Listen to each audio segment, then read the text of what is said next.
Welcome to the Moonlit archive. Tonight's entry, the Colossus of Rhodes. Modern engineers have studied the Colossus of Rhodes. They've run the calculations. They've examined the ancient accounts. And they've concluded that we couldn't build it today. Not because we lack the bronze, though the Colossus required 15 tons of it. Not because we lack the skill, though the ancient Rhodians had no cranes, no power tools, no computers, but because we have lost the knowledge. The specific techniques those ancient metalworkers used to cast bronze at that scale, to assemble it without modern machinery, to make it stand against Mediterranean winds for half a century. We simply don't know how they did it. And yet they did. And the bronze they used to do it had a history, a strange and violent history that changes everything about what the statue meant. We will come back to that. The answer is darker than you might expect. The man who built the Colossus was called Chares of Lindos. He spent 12 years of his life on the project. 12 years of scaffolding and fire and molten metal. 12 years of calculations that had to be perfect, because a single error in the weight distribution of a 100-foot bronze figure would bring the whole structure crashing down. And according to one ancient account, Chares found such an error late in the construction, when it was too late to fix. The story says he did not survive the discovery. We will come back to that too. 110 feet tall, from the soles of his bronze feet to the rays of his radiant crown. As tall as a modern building of 11 stories. As tall as the Statue of Liberty without her pedestal. Sailors rounding the point of Rhodes in the early morning would have seen him catching the first light, a god made metal, his crown of sunbeams blazing like fire against the still dark sky. The largest bronze statue the ancient world would ever know. He stood for only 54 years. An earthquake brought him crashing down around the year 226 before the Common Era. The Rhodians could have rebuilt him. They had the wealth, they had the skill, but the Oracle of Delphi told them not to. The god Helios himself, the oracle said, had thrown his own image to the ground. To raise it again would be to defy the sun. And so for 800 years the Colossus lay where he fell, a wonder even in ruins, visited by tourists who wrapped their arms around his fallen thumb and could not close the circle. Until, according to tradition, Arab traders carried away his bronze on the backs of 900 camels. 900 camels. Think about that number for a moment. A single camel can carry roughly 400 pounds. 900 camels means 360,000 pounds of bronze, scavenged from a single fallen body. Where all of that metal ended up is a question that leads to some very unexpected places. We will follow that trail later tonight. Nothing remains of him now. Not a fragment of bronze, not a sliver of iron, not a single stone from his great marble pedestal. Of all the 7 wonders, the Colossus is the most completely vanished. The Great Pyramid still stands. The ruins of the Temple of Artemis can still be visited. Even the mausoleum left fragments that found their way to museums. But the Colossus left nothing. He was erased from the physical world as thoroughly as if he had never existed. And yet he persists, in memory, in imagination, in the shape of another statue in another harbour, one that holds aloft a torch and echoes the Rhodian inscription carved 23 centuries ago. So tonight we have 3 mysteries to unravel. The violent origin of the bronze itself, where it came from, and why that matters. The fate of the man who built the Colossus, and whether the error that may have killed him was real or legend. And the long, strange journey of 900 camels worth of metal, scattered across the medieval world and possibly still hiding in plain sight. But we begin where all the ancient sources begin. We begin with a siege, a war that came to Rhodes uninvited, and the extraordinary thing the Rhodians did with the wreckage when the war was over. Let us settle in, let the shoulders drop, let the breath come slowly. The year is 305 before the Common Era, and a fleet of warships is gathering on the horizon. There is no test tomorrow, no notes to take, no need to remember anything at all. Simply rest and let the bronze giant rise again in the harbour of your dreams. Let the Mediterranean sun warm your face. Let the gentle waves of the Aegean rock you toward sleep. If you fall asleep, the story will still be here. It has waited 23 centuries. It can wait a few hours more. And wherever you drift off, whether in the middle of a siege or at the foot of a statue or somewhere in the long, quiet centuries of ruins, the story will continue without you, a river flowing on in the darkness, carrying you gently wherever you need to go. And if you stay awake, that is fine too. Either way, the Aegean is breathing, the salt wind is moving across the water. The bronze god is standing in his harbour, patient as only metal and memory can be, waiting for you to arrive. Close your eyes if you have not already, or leave them open, it makes no difference. The story works in both directions. It does not require darkness to take you where it is going, and it does not require light. Feel the pillow beneath your head. Feel the weight of the covers on your body. Feel how your muscles, one by one, are beginning to release the tension of the day, shoulders softening, jaw unclenching, hands uncurling from whatever they were holding.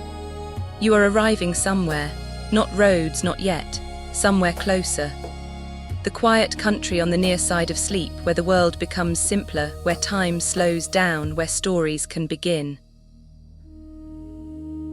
Let us go there now, together, slowly, with nowhere else to be and nothing else to do.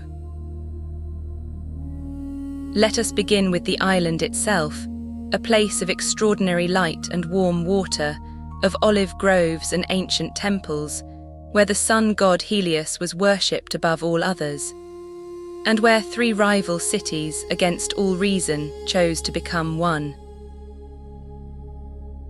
But before we arrive at the island, let us pause for a moment to consider the god.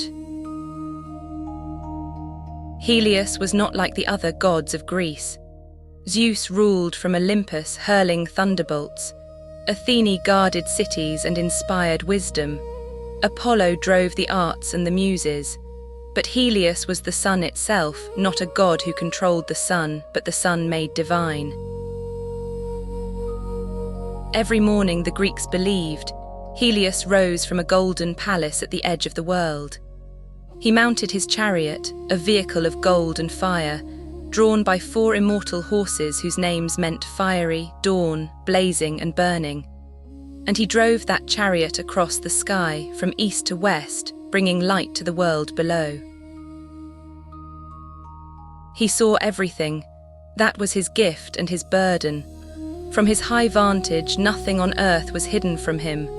Lovers meeting in secret, thieves at their work, armies on the march, Helios witnessed it all. He was the god of truth as well as light, for nothing could hide from his gaze. At evening, he reached the western edge of the world and descended into a great golden cup. Some called it a bowl, some a goblet, and floated upon the waters of Oceanus through the northern darkness, returning to his palace in time to rise again at dawn. An eternal journey, an eternal labour, day after day since the beginning of time. This was the god that Rhodes would honour with the largest statue the ancient world had ever seen. A god of duty, a god of light, a god who never rested, who crossed the sky every day without complaint, who saw everything and judged nothing. The poets described him as beautiful beyond mortal reckoning. Young and strong, with flowing golden hair and eyes that blazed like his own chariot. His skin glowed within a light. His robes were purple, the color of royalty, and his crown, that famous radiate crown, sent rays of pure sunlight in all directions. It was this luminous, tireless god that Chares of Lindos would attempt to capture in bronze. This figure of fire and duty, frozen in metal, standing at the edge of the sea. The Greeks called it Rhodos. It was an island blessed by the gods, or so its people believed. Set in the southeastern corner of the Aegean Sea, just 11 miles from the coast of Asia Minor, Rhodes commanded the meeting place of 3 continents. Ships sailing from Egypt to Greece passed her harbours. Merchants carrying silk and spices from the distant east stopped to trade in her markets. The island was a crossroads, a gateway, a jewel set in wine-dark waters. Imagine standing on the heights of the island's tallest peak on a clear morning in the 3rd century, before the Common Era. To the east, the coast of Asia Minor rises purple and hazy in the distance, a different world, a different civilization barely visible through the morning mist. To the north, the scattered islands of the Dodecanese chain stretch toward the Greek mainland, each one a small world of its own, each with its own temples and harbours and stories. To the south and west, the Mediterranean extends to every horizon, deep blue fading to silver where the sun touches the water, so vast that the eye cannot find its edge. And below you, the island itself unfolds in a tapestry of green and gold. Olive groves clothe the lower slopes, their silver-green leaves shimmering in the breeze. Each tree is ancient, its trunk gnarled and twisted by centuries of sun and wind into shapes that seem almost human. Vineyards terrace the hillsides in neat rows, their grapes ripening toward the autumn harvest, the famous Rhodian grapes, which produced a sweet dark wine that travelled well and fetched high prices in distant markets. Fig trees and pomegranates grow in sheltered valleys, their fruit heavy on the branch. And everywhere wild herbs, rosemary and thyme, oregano and sage, growing in fragrant profusion wherever the soil is thin enough and the sun strong enough. You can smell them from the heights, a warm, complex perfume that the breeze carries upward, mixing with the salt tang of the sea. This is the scent of the Mediterranean, and it has not changed in 23 centuries. It smelled exactly like this when the Colossus stood. The light here is unlike anywhere else in the world. The Greeks knew this. They painted it into their pottery, sang it into their poems, built their temples to catch it and hold it. Aegean light has a clarity, a brilliance that makes colours seem more vivid, outlines more sharp. White marble gleams like fresh snow. The sea shifts through 1,000 shades of blue, turquoise in the shallows, sapphire in the deep water, almost black where the shadows of clouds pass over. Even the air itself seems to glow, as if the light were not merely passing through it but dwelling in it, filling it with warmth and radiance. It was here, in this place of extraordinary light, that the ancient Rhodians chose to worship the god who gave that light to the world. Helios, the sun himself. In Greek mythology, Rhodes was the special possession of Helios. The story told that when the gods divided the earth among themselves, Helios was absent. He was busy, as he always was, driving his golden chariot across the sky, bringing light to every corner of the world. He could not leave his duty unattended, not even for the division of the earth. When he returned and found that all the lands had been claimed, Zeus offered to divide the earth again. But Helios refused. He had seen something from his chariot, something the other gods, earthbound, had missed. An island rising from the depths of the sea, not yet touched by any god. Still forming, still emerging from the dark water, fresh and beautiful and unclaimed. He pointed to it and he said, that one is mine."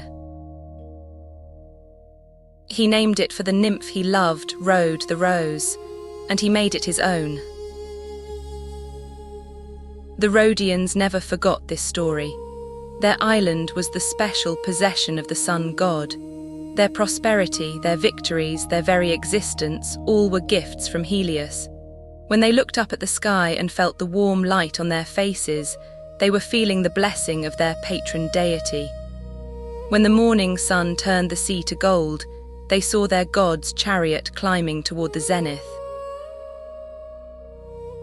From the union of Helios and the nymph Rhode came 7 sons, and from those sons came the 3 great cities that first ruled the island: Ialissos on the northern coast, Chares to the west, and ancient Lindos on the eastern shore.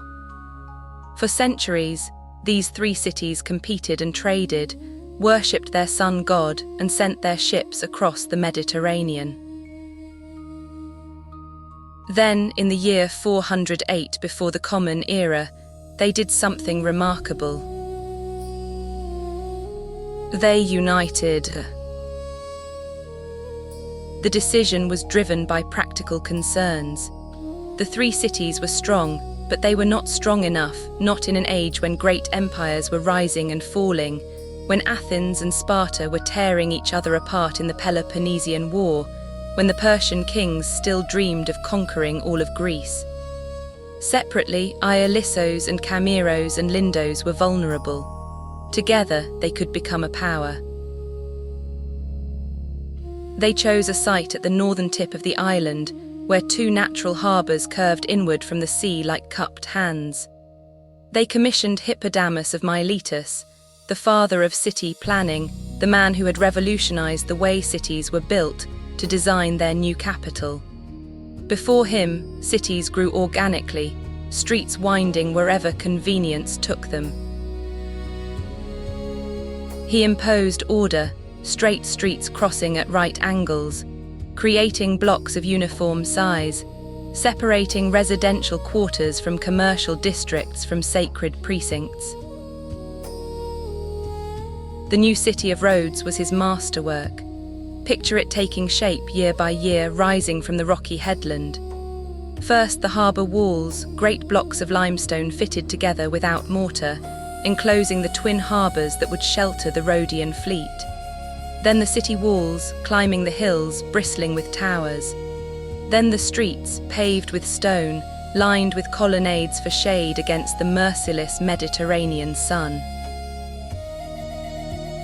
Temples rose on the high ground, temples to Athene and Zeus, to Apollo and Dionysus, and above all to Helios, the patron god whose sanctuary crowned the Acropolis. The houses were modest by later standards, brick and stone, 1 or 2 stories, built around central courtyards where families gathered in the cool of evening, where children played and grandparents dozed, and the cooking fires sent up columns of fragrant smoke. Within a generation, Rhodes had become one of the great cities of the Greek world. Its harbours were always full of ships. Its markets overflowed with goods from every corner of the Mediterranean. Its schools attracted scholars and philosophers. Its shipyards produced the finest vessels afloat, and its sailors were the most skilled navigators of their age. The Rhodians developed something new in the ancient world, a maritime code, a set of laws governing trade and shipping that was so fair, so practical, so clearly written that other nations adopted it wholesale. Centuries later, Roman law would incorporate the Rhodian maritime code. Its principles echo still in the laws of the sea. And through it all, the Rhodians maintained their independence. They were merchants, not warriors. They preferred trade to conquest, diplomacy to battle. They traded with everyone. They allied with no one absolutely. They kept their harbour chains ready, their walls in good repair, their fleet prepared for anything. This policy served them well. For nearly a century, the Rhodians prospered in peace. Then came Alexander. And then Alexander died. He was 32 years old, master of the greatest empire the world had ever known, dead of fever in Babylon. His generals gathered around his body and asked who would inherit everything. The dying king whispered only 2 words, the strongest. What followed was 40 years of chaos. Alexander's generals, the Diadochi, the successors as history calls them, carved his empire into pieces and spent decades fighting over the scraps. Ptolemy claimed Egypt. Seleucus took Babylon and the east. Antigonus and his brilliant son Demetrius contested for Greece and the sea. Through it all, little Rhodes maintained its careful neutrality. The island was too valuable to ignore, too well defended to attack casually. The successors needed Rhodian ships, Rhodian harbours, Rhodian banks. They courted the island with gifts and promises. The Rhodians smiled and traded with everyone. But they had one relationship that was closer than the others. Ptolemy's Egypt was their most important trading partner. Egyptian grain fed the Rhodian population. Egyptian gold flowed through Rhodian banks. It was a friendship, if not quite an alliance, a mutual dependence that served both well. This friendship did not go unnoticed. In 305 before the Common Era, Antigonus decided that Rhodes had tilted too far toward Egypt. He sent his son Demetrius with an ultimatum: join us against Ptolemy or face the consequences. The Rhodians refused. They knew what was coming. They had heard of Demetrius, the young prince who had earned the nickname Poliorcetes, the besieger, the taker of cities. He was only 31, but already he had captured more fortified cities than most generals do in a lifetime. He was brilliant, relentless, inventive. He built siege engines that had never been seen before. And now he was coming for Rhodes. The Rhodians had time to prepare. Weeks, perhaps months, between the ultimatum and the arrival of the fleet. They used every hour. They strengthened their walls, repaired their harbour chains, stockpiled food and water and arrows and stones. They sent their women and children and elderly to the safer interior of the island. They drilled their citizen soldiers and their mercenary garrison. They also sent messages, swift boats, slipping out of the harbour at night, carrying desperate appeals to Ptolemy in Egypt, to other allies, to anyone who might help. They knew they could not defeat Demetrius alone. They needed help, and they needed it to arrive before their food ran out and their walls fell. And they prayed. In every temple on the island the incense burned day and night. At the great sanctuary of Helios on the Acropolis, the priests performed the ancient rites with particular urgency. Save us, they prayed. You claimed this island from the sea. Do not let it be taken from you. Demetrius arrived in the summer of 305, with the largest siege force the Greek world had ever seen. 40,000 soldiers, 200 warships, 150 auxiliary vessels carrying siege equipment and supplies, more than 1,000 private trading ships, their captains hoping to share in the plunder of a wealthy city. The fleet covered the sea from horizon to horizon, a forest of masts and sails, the greatest armada assembled since the legendary fleets of the Trojan War. Against this armada, the Rhodians had perhaps 7,000 defenders, 6,000 citizens who could bear arms, plus 1,000 metics.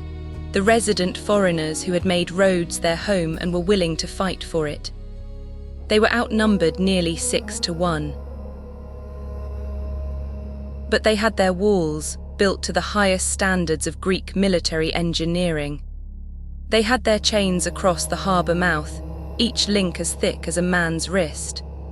They had their faith in Helios, their sun god, who had claimed this island from the depths of the sea, and who, they believed, would not abandon it now.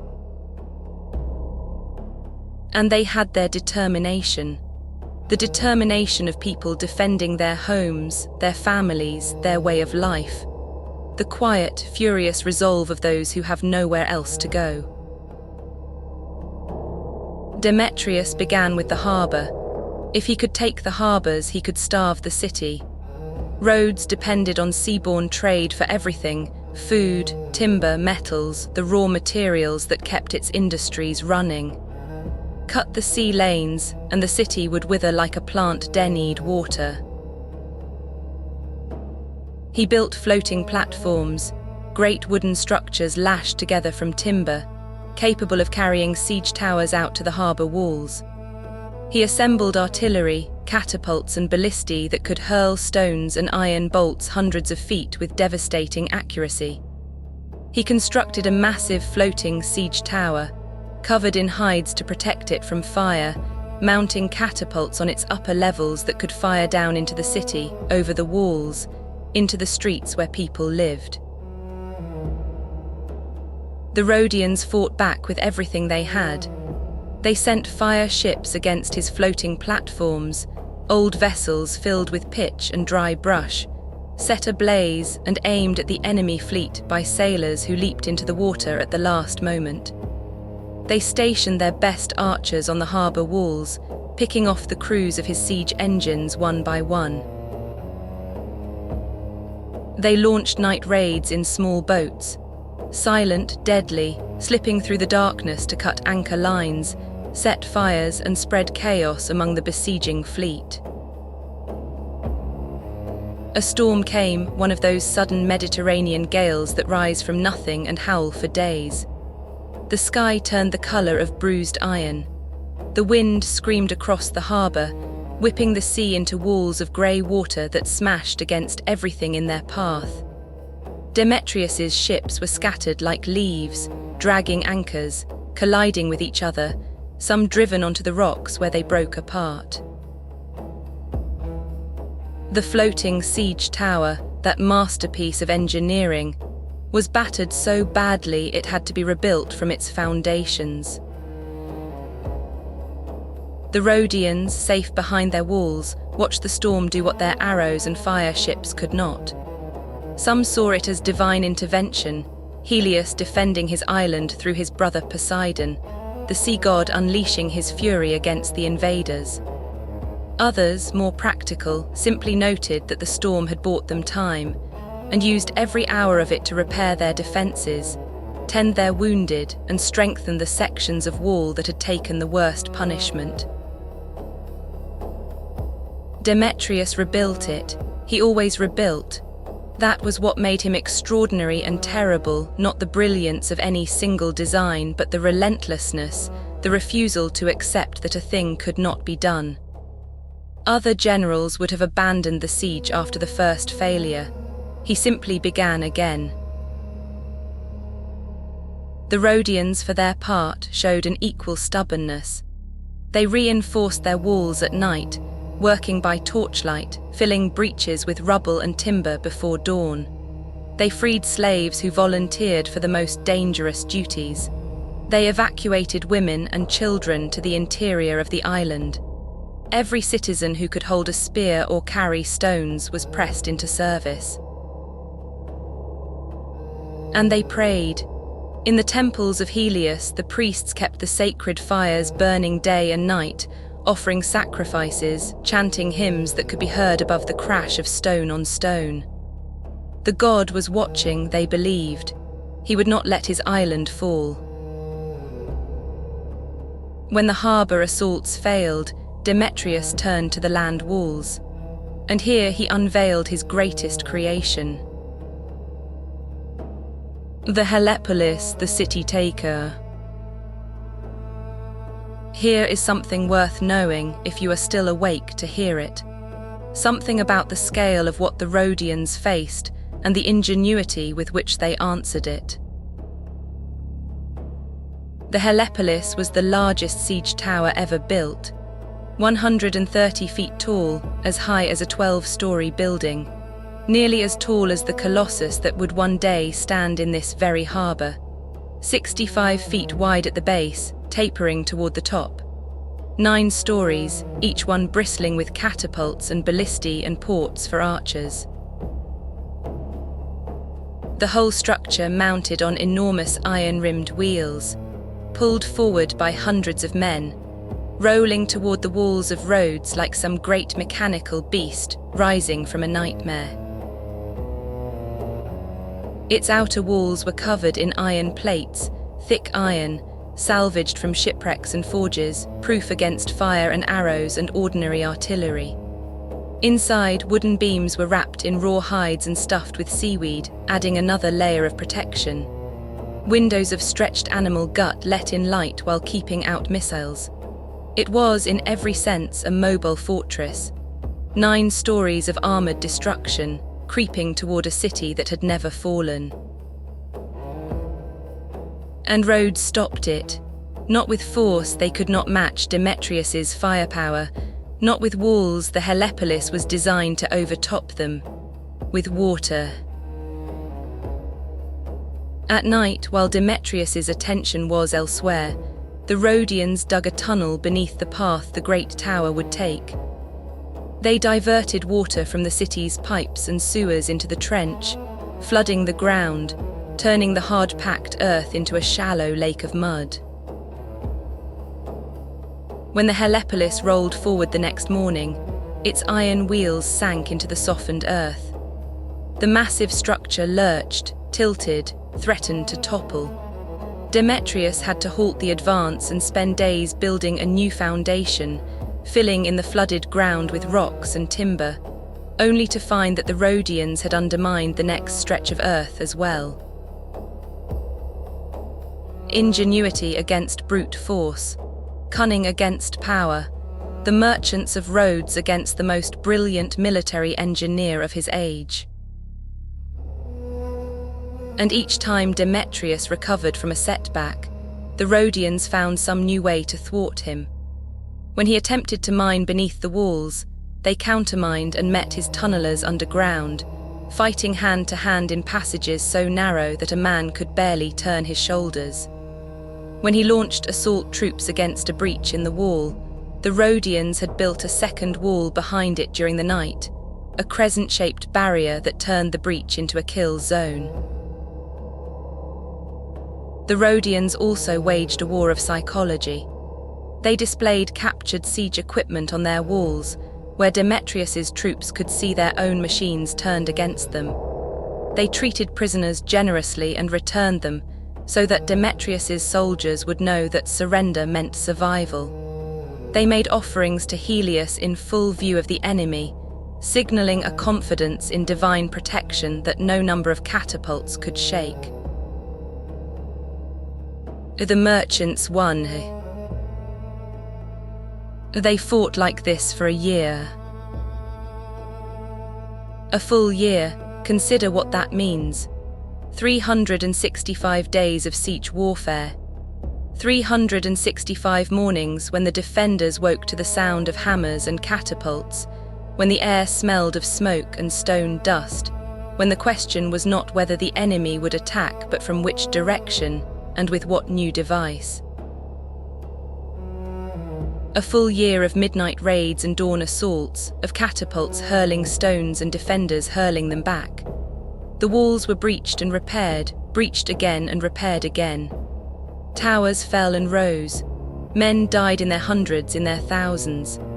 The smoke of burning ships and buildings hung over the harbour, and the salt air carried the sounds of combat across the water to sailors who kept their distance, waiting to see which side would break first. And through it all the Rhodians held. They held because they had to. They held because surrender meant the end of everything they had built, their independence, their code of laws, their way of life. They offered freedom to any slave who fought bravely. They melted down gold and silver from their temples to buy weapons.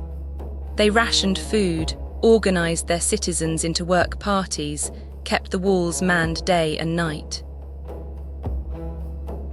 The city, behind its battered walls, was becoming something like a single organism.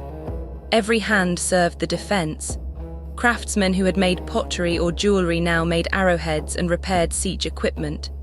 Merchants who had counted profits now counted rations.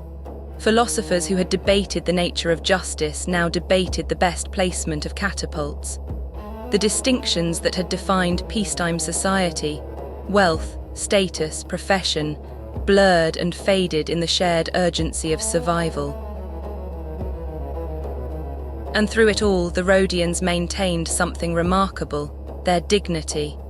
They did not descend into the brutality that often accompanies prolonged siege. They treated prisoners well, sending back Demetrius's wounded under a flag of truce. They maintained their laws and their courts, even as stones crashed through rooftops. They continued to worship in their temples, continued to educate their children, continued to do all the things that made them who they were. There is a story, possibly apocryphal but illuminating, that during the worst of the siege, a group of Rhodian elders continued to meet in a damaged building near the agora to discuss philosophy. The catapults crashed. Dust fell from the ceiling. They debated the nature of courage. Was it the absence of fear or the mastery of it? Was it something you were born with or something you chose? The debate was never resolved, but the fact that it happened, that men could sit in a room that might collapse at any moment and discuss abstract ideas, tells you everything you need to know about what Demetrius was fighting against.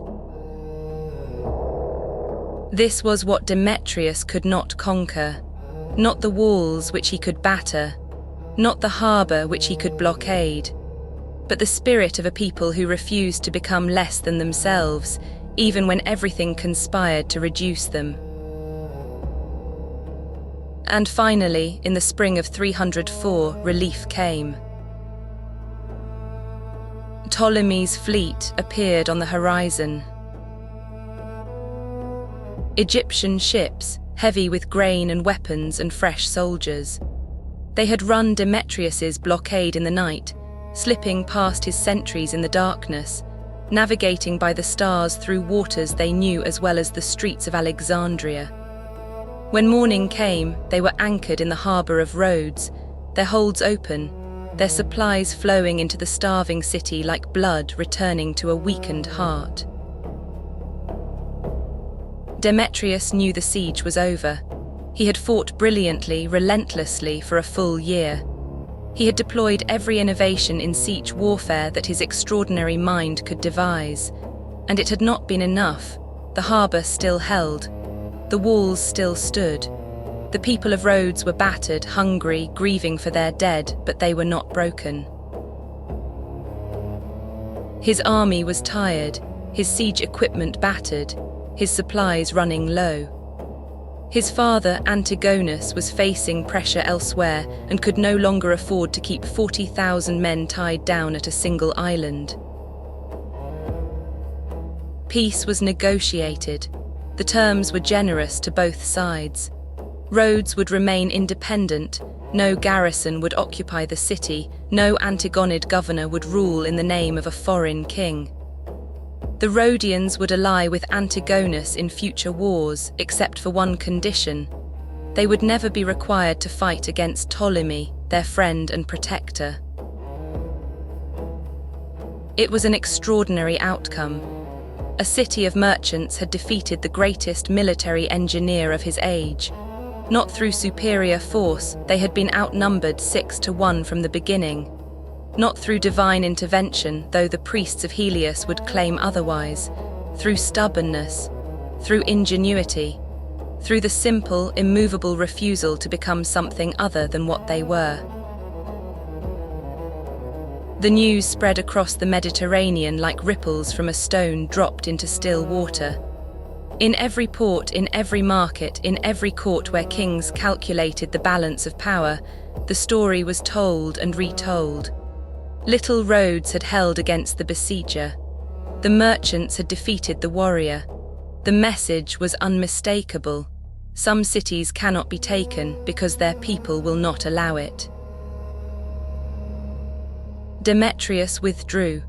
He sailed away with his fleet and his soldiers, but he could not take everything.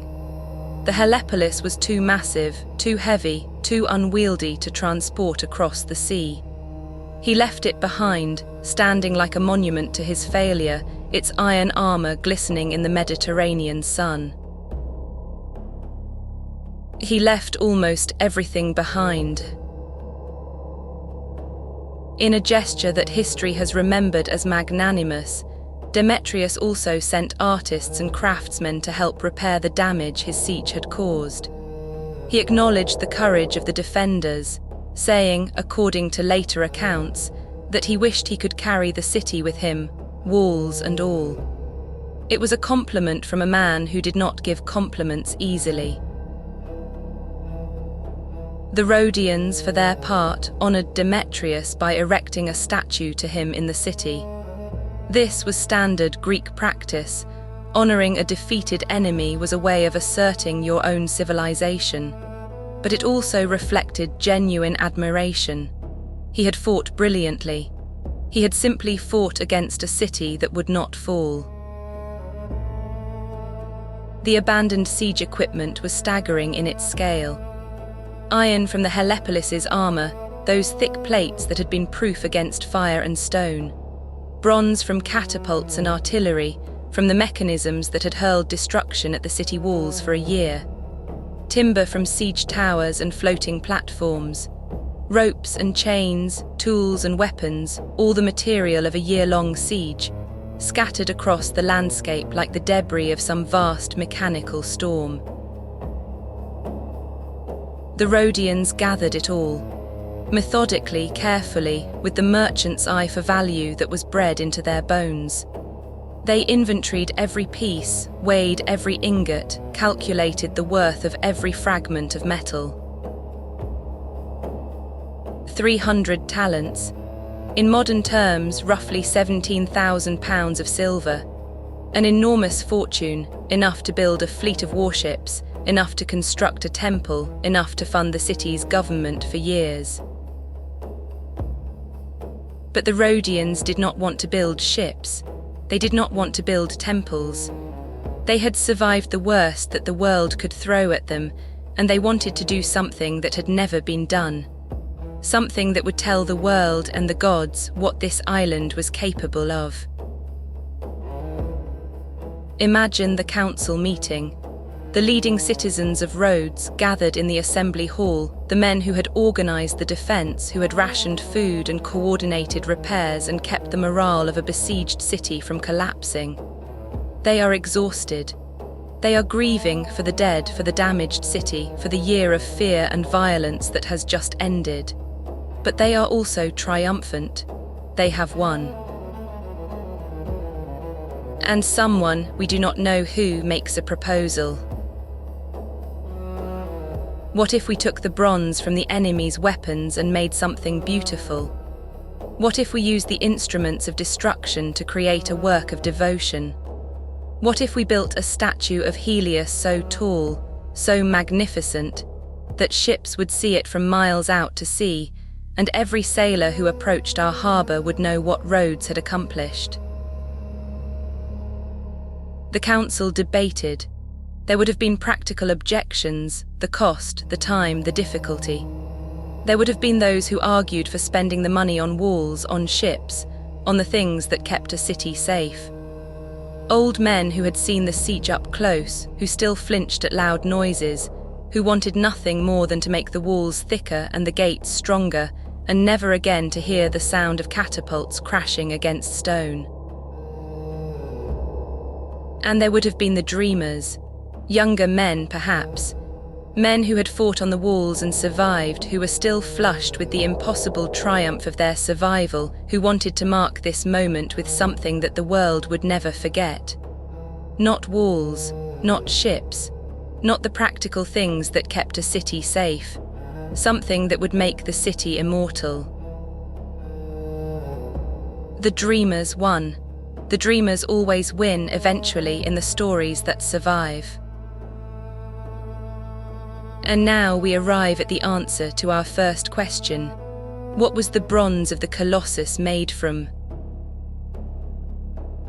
It was made from weapons, enemy weapons, the very catapults and siege engines that Demetrius had built to destroy Rhodes.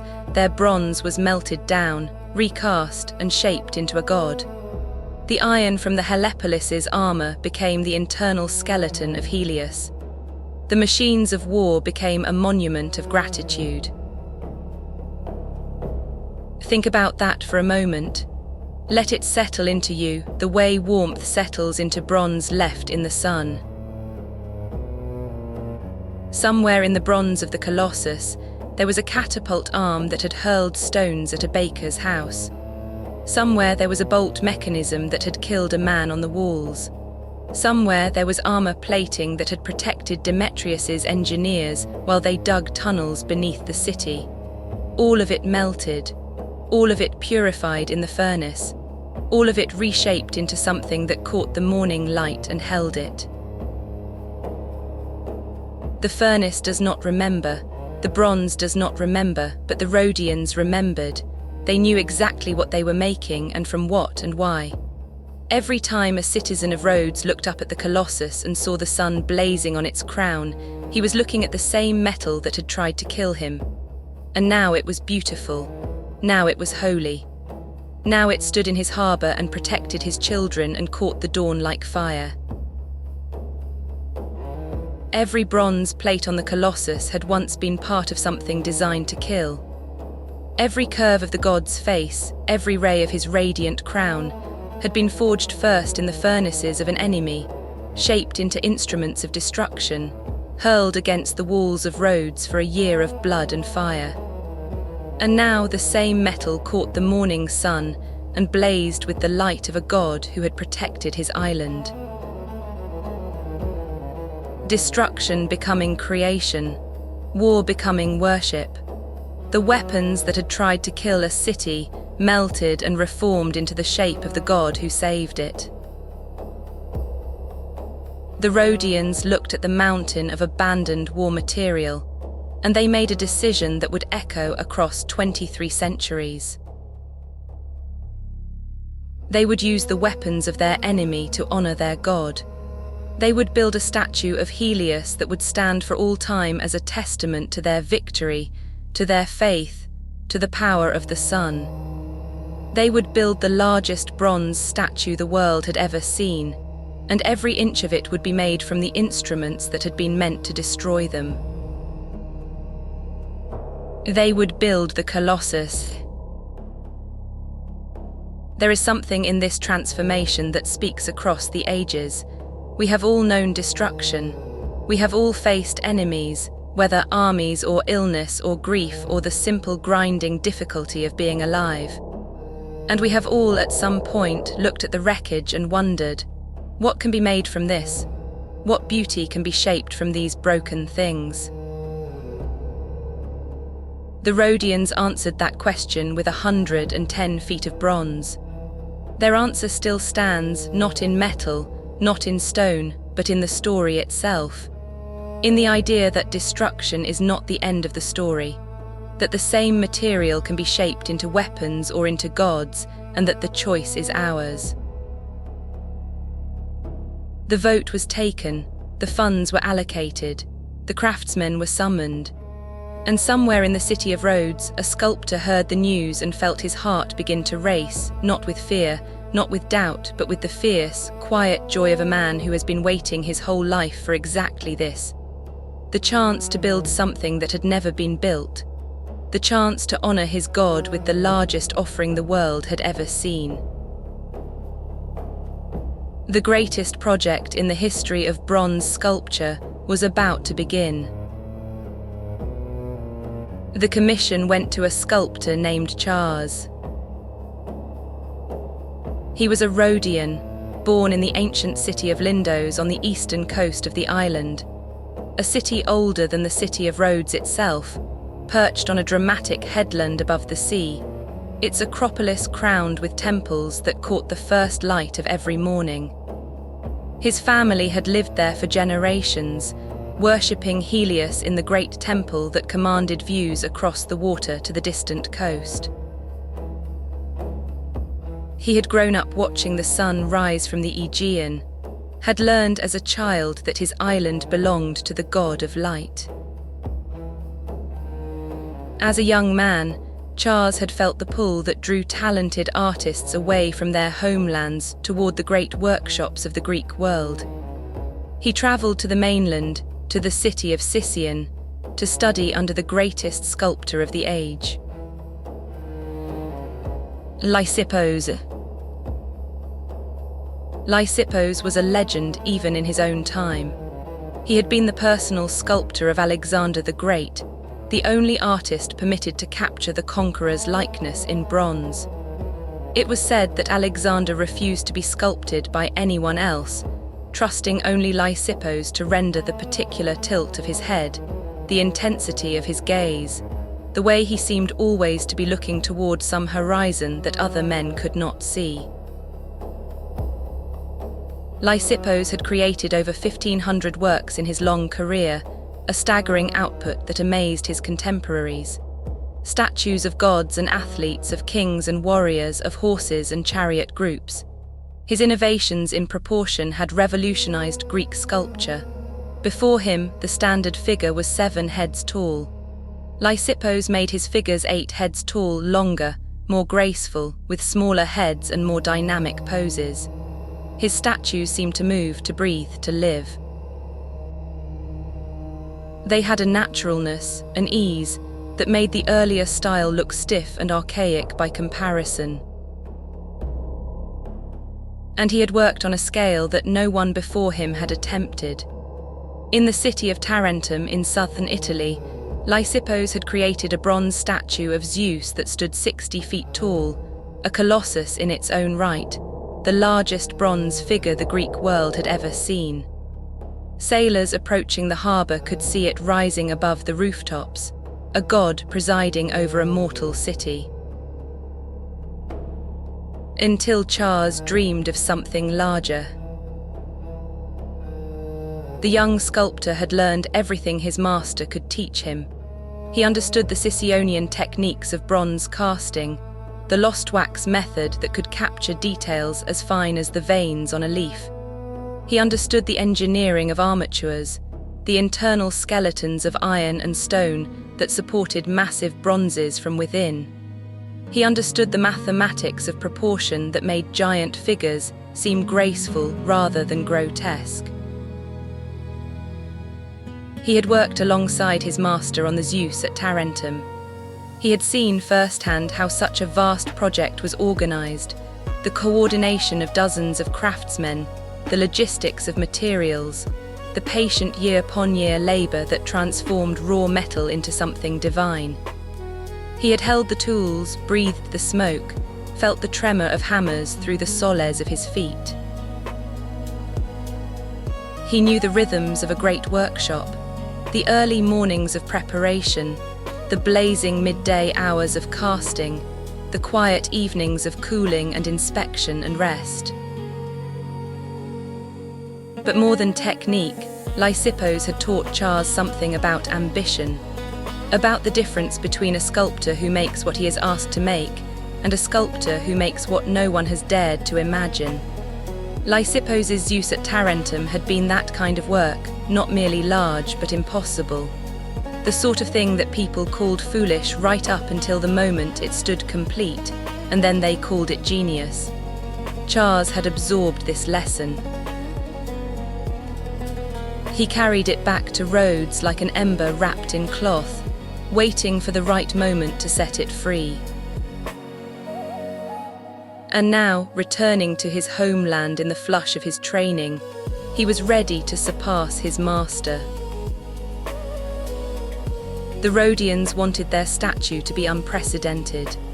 They wanted it to proclaim their victory to every ship that entered their harbour, to every merchant and sailor and traveller who approached their island from the sea. They wanted it to honour Helios as no statue had ever honoured any god, not a modest temple offering, not a conventional dedication, something that would make the world stop and stare. Something that would put Rhodes at the centre of every map, in the pages of every travel account, on the lips of every sailor who had ever crossed the Mediterranean. And Chares, young, brilliant, burning with the ambition that Lysippos had kindled in him, Chares stepped forward and said, "I will build it. I know how. Give me the bronze and the iron and the time, and I will build you a god." He gave them a design, 70 cubits, roughly 110 feet, from the soles of the bronze feet to the tips of the radiant crown. Nearly twice as tall as his master's Zeus at Tarentum. Nearly 3 times as tall as any bronze statue that had ever stood before. A figure that would be visible for miles out to sea, that would greet every approaching vessel, that would catch the morning light and blaze like a second sun against the pale Aegean sky. It would take 12 years to build. The figure would depict Helios in the prime of his youth, standing upright, wearing his radiant crown, those pointed rays of bronze that would catch the sun and send it back in dazzling flashes. The face would be idealized, serene, the face of a god who had protected his island and would protect it still. The body would follow the proportions of Lysippos, 8 heads tall, long-limbed, graceful, powerful without being brutish. The Rhodians agreed without hesitation. They had the bronze from Demetrius's abandoned equipment. They had the iron from his siege engines. They had the money from selling what they could not use. And they had Chares, a master sculptor in his prime, trained by the greatest artist of the age, burning with ambition and faith. Chares was a man who understood bronze the way a sailor understands the sea, not from books, but from years of touching it, heating it, shaping it with his hands. His arms bore the pale, puckered scars of splashing metal, the marks of his trade, worn like badges. His eyes could judge the temperature of molten bronze by its colour alone. Cherry red meant too cool, white meant too hot. The perfect golden orange was a colour he could hit within seconds. He had spent his youth in the heat and noise of Lysippos' workshop, and he carried that apprenticeship in his muscles, in the calluses on his broad palms, in the particular way he held a hammer. But Chares was not merely a sculptor. The Colossus required him to be an engineer, an architect, a logistician, a foreman of hundreds. He would need to solve problems that no one in the history of the world had ever faced, problems of structural integrity at impossible scale, of wind resistance and thermal expansion, of casting bronze plates thick enough to bear weight yet thin enough to be shaped with any precision. And he would need faith, not just in Helios, though he had that, faith in himself. Faith that the vision in his mind, the god standing complete, crown blazing, bronze skin catching the light, could survive the translation from imagination to reality across 12 years of labour, through 1,000 problems he could not yet foresee. Construction began around 292 before the Common Era. The furnaces were built first, great clay ovens capable of melting bronze in quantities that no ordinary foundry had ever attempted. Then the workshops, where the moulds would be shaped and the plates riveted. Then the pedestal, cut from the whitest marble the island could provide, carved with the dedication to Helios that would outlast the statue itself. The sight must have been extraordinary even in its earliest stages. The smoke from the furnaces rising above the rooftops, the ring of hammers on bronze carrying across the harbour, the smell of charcoal and hot metal drifting through the streets, mixing with the salt air and the scent of the herbs on the hillsides. Every citizen of Rhodes knew what was being built. Every visitor who arrived by ship asked about the progress. The Colossus was becoming part of the city's identity before it even existed. Children would have gathered at the edges of the work site, watching with wide eyes as the great furnaces glowed, and the craftsmen moved with purpose through the smoke. Old men who had fought in the siege sat nearby, telling stories of the year of fire and stone, connecting the bronze being shaped in the furnaces to the weapons that had once rained down upon their walls. Women brought water and bread to the workers at midday, pausing to watch the molds take shape, to marvel at the scale of what their city was attempting. The whole city felt it, a humming anticipation, like the low note of a great bell that has been struck and will not stop resonating. Something unprecedented was being made. Something that would change what it meant to be Rhodian, would give their city a name that the centuries could not erase. They did not know this yet, of course. They could not know. But they felt it, the way you sometimes feel the weather changing before the first clouds appear.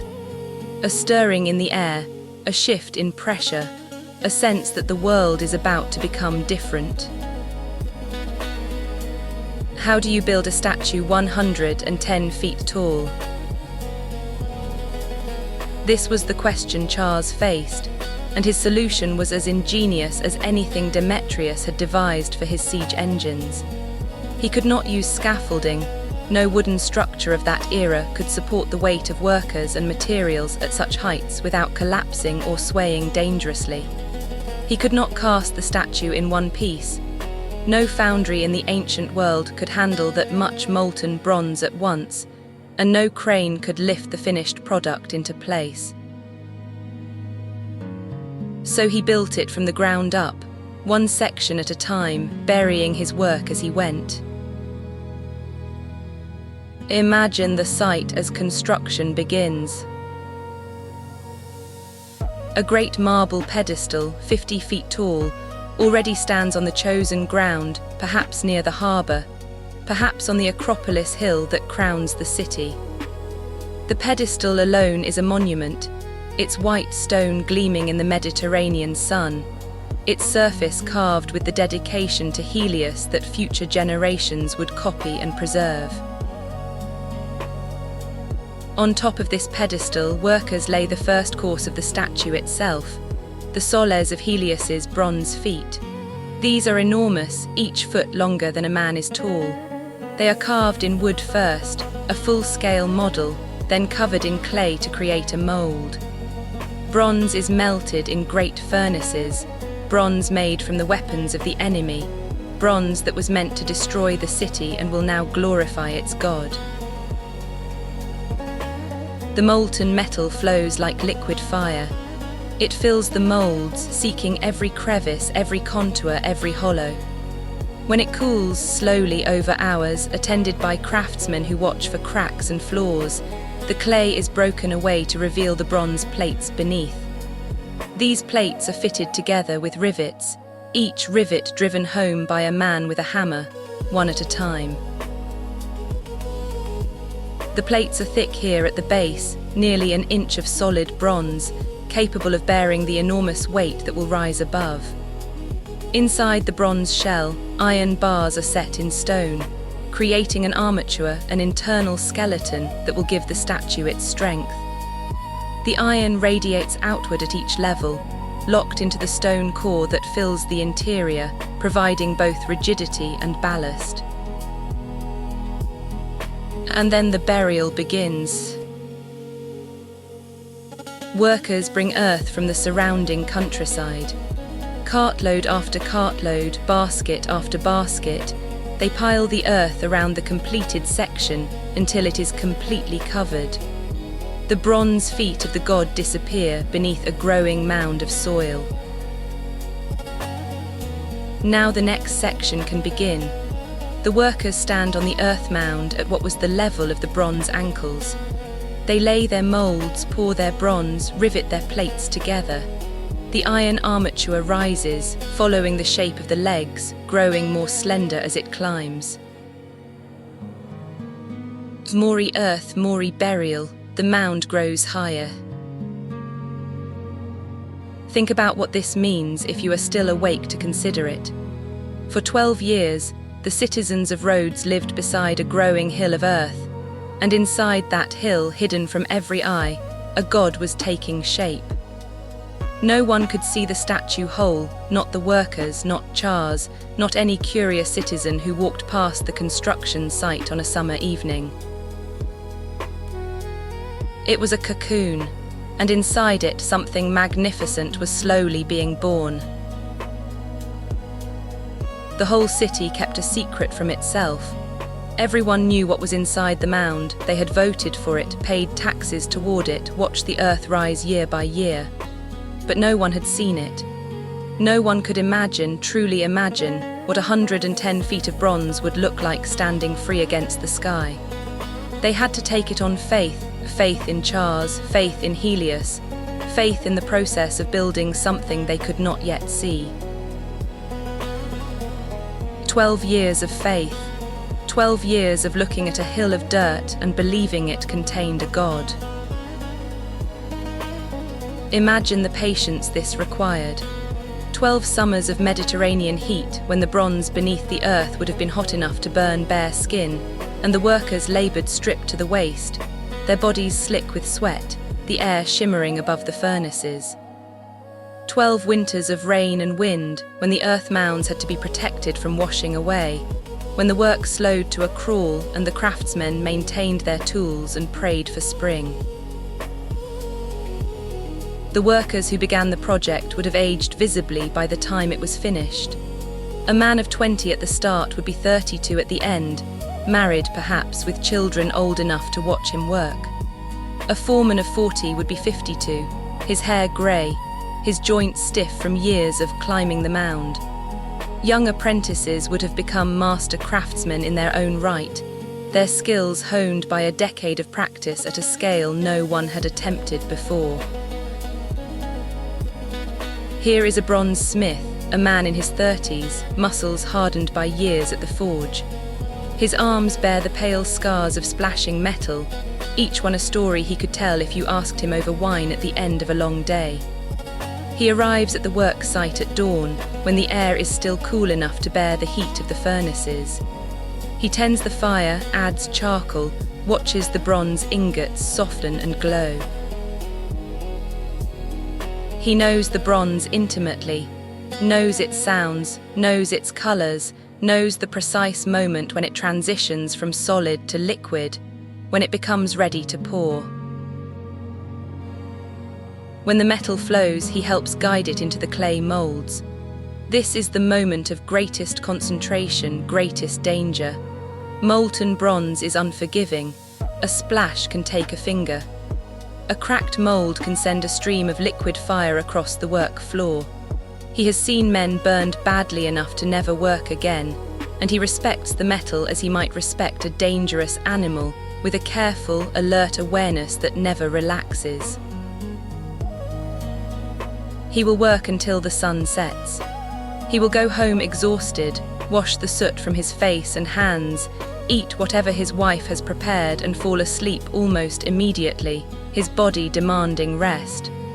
For 12 years this will be his life. Here is a young apprentice, barely 15, assigned to the riveting crews.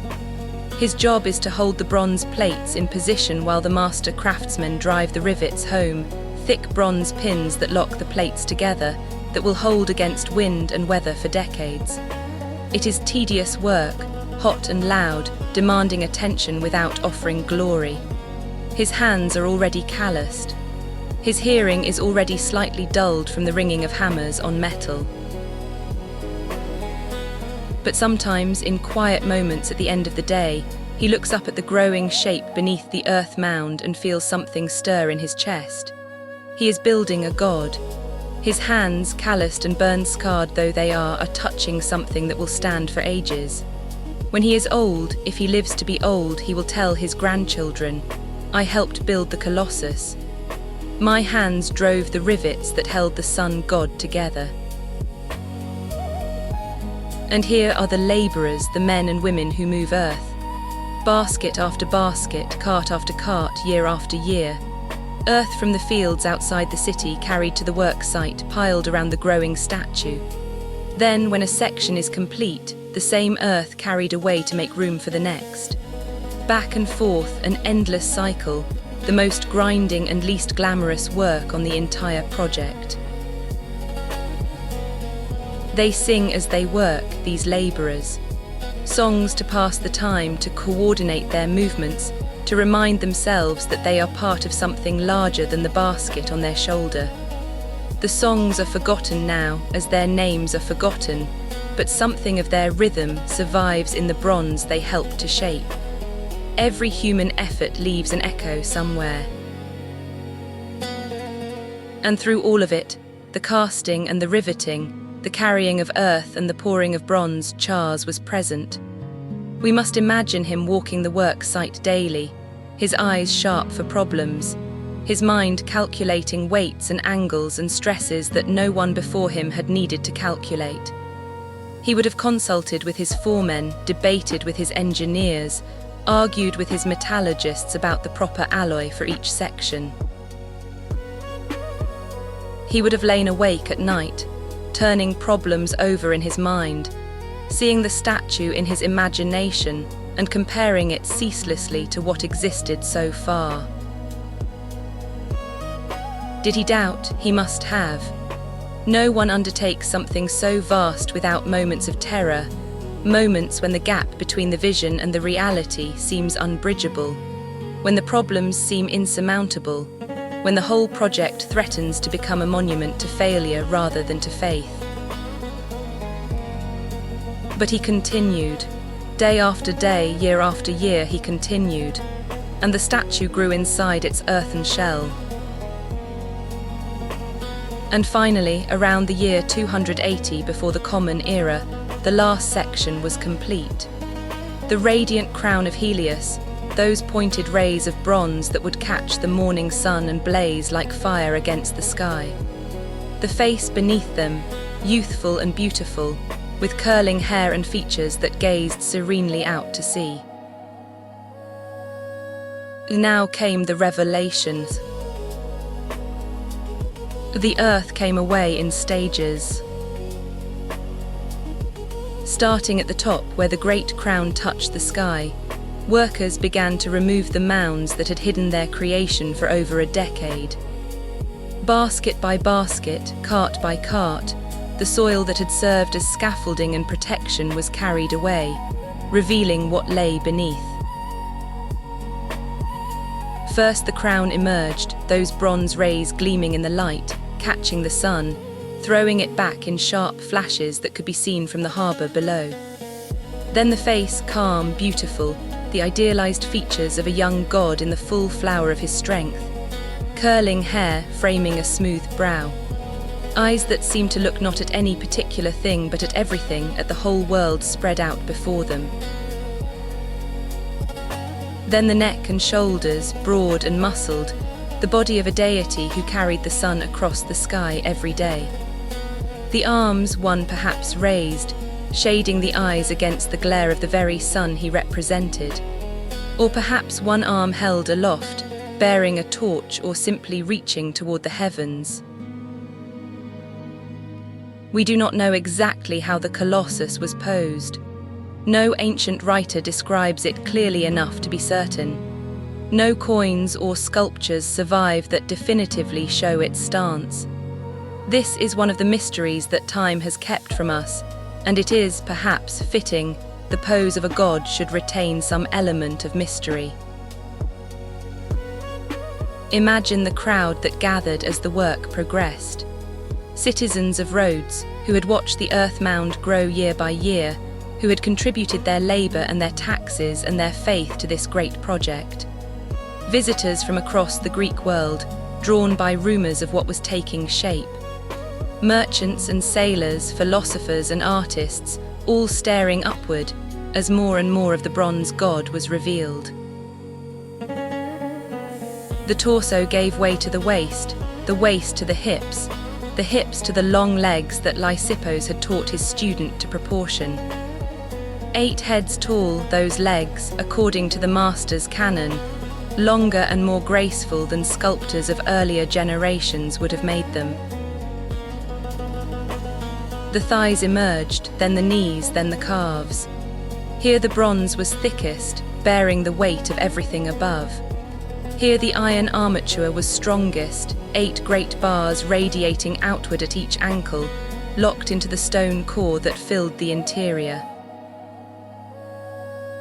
And finally, at the base, the feet themselves were revealed, those massive bronze feet that Pliny the Elder would later describe in his Natural History, whose thumbs were so large that few men could wrap their arms around them.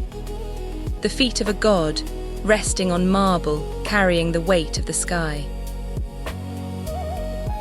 When the last of the earth was removed, Rhodes had its wonder. 110 feet of bronze, standing on a marble pedestal of 50 feet more. Nearly the height of a 16-story building, visible for miles out to sea, catching the light at dawn and at sunset, greeting every ship, blessing every harbour. And now we can answer one of the questions we have been carrying. Did the Colossus straddle the harbour? You have seen the image. 1 foot planted on each side of the harbour entrance. Ships sailing between the bronze legs, their masts barely clearing the god's kneecaps. It is one of the most famous images of the ancient world. Painters have depicted it in oils. It appears in movies and textbooks and children's books and the popular imagination of millions. And it is completely, impossibly false. Consider the engineering. The harbour mouth at Rhodes was roughly 650 feet wide. For a statue of 110 feet to straddle such a distance, its legs would need to be splayed at an absurd angle, far wider than any human or divine proportion could account for. The metal would have buckled under its own weight. The wind alone would have toppled it within months. But there are simpler objections. Every ancient source that describes the Colossus falling says it fell onto land, not into the harbour. If it had straddled the water, it would have collapsed into the waves. And Chares built the Colossus using the earth mound method, which required solid ground beneath the work site at every stage. You cannot pile earth on water. Where did the myth originate? The straddling image does not appear in any ancient source.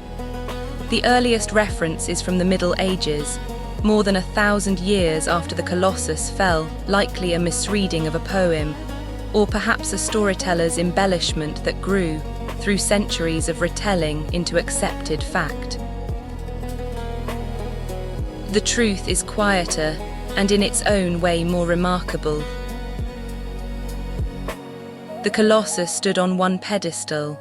Its legs were together, or nearly so, in a natural standing pose, the kind of pose that Lysippos and his school had perfected, natural and commanding. It was the tallest statue in the Greek world not because of an impossible stance, but because of Chares' genius in design and construction, because of 12 years of labour and faith. That is wonder enough. An inscription was carved into the great marble pedestal, words that future generations would copy and preserve long after the statue itself was gone. To you, O sun, the people of Dorian Rhodes set up this bronze statue reaching to Olympus, when they had pacified the waves of war and crowned their city with the spoils taken from the enemy. Not only over the seas, but also on land, did they kindle the lovely torch of freedom. The torch of freedom. Those words would echo across millennia, find their way into another inscription, on another Colossus, in another harbour, in a country that did not yet exist. But that story lies far ahead, For now the Colossus is complete. The bronze god stands in his harbour, and the city of Rhodes is alive with celebration. The dedication ceremony must have been extraordinary. Every citizen of Rhodes, from the wealthiest merchant to the poorest labourer, gathered to witness the moment they had been working toward for 12 years. Garlands of flowers draped the marble pedestal. Incense rose from 100 altar fires. The priests of Helios, in their finest white robes, performed the consecration, the ancient rites that transformed a work of human hands into a dwelling place for divinity. Bulls were sacrificed at the base of the statue, their blood collected in golden bowls, their smoke rising toward the face of the god. Music filled the air, lyres and flutes and the deep-voiced aulos, playing hymns to Helios that had been sung on this island since before recorded history. Voices joined in 1,000 voices, 10,000, the entire population of a grateful city, singing to their god, thanking him for their deliverance, dedicating to him the greatest offering any city had ever made. And then silence. A silence that fell over the crowd like a wave, spreading outward from the statue in concentric rings. Because in the sudden quiet, with the music ended and the prayers spoken and the sacrifices complete, every person in that crowd looked up and truly saw for the first time what they had built. And no one could speak. The magnitude of it, the sheer, overwhelming presence of the bronze god standing against the sky, silenced them all.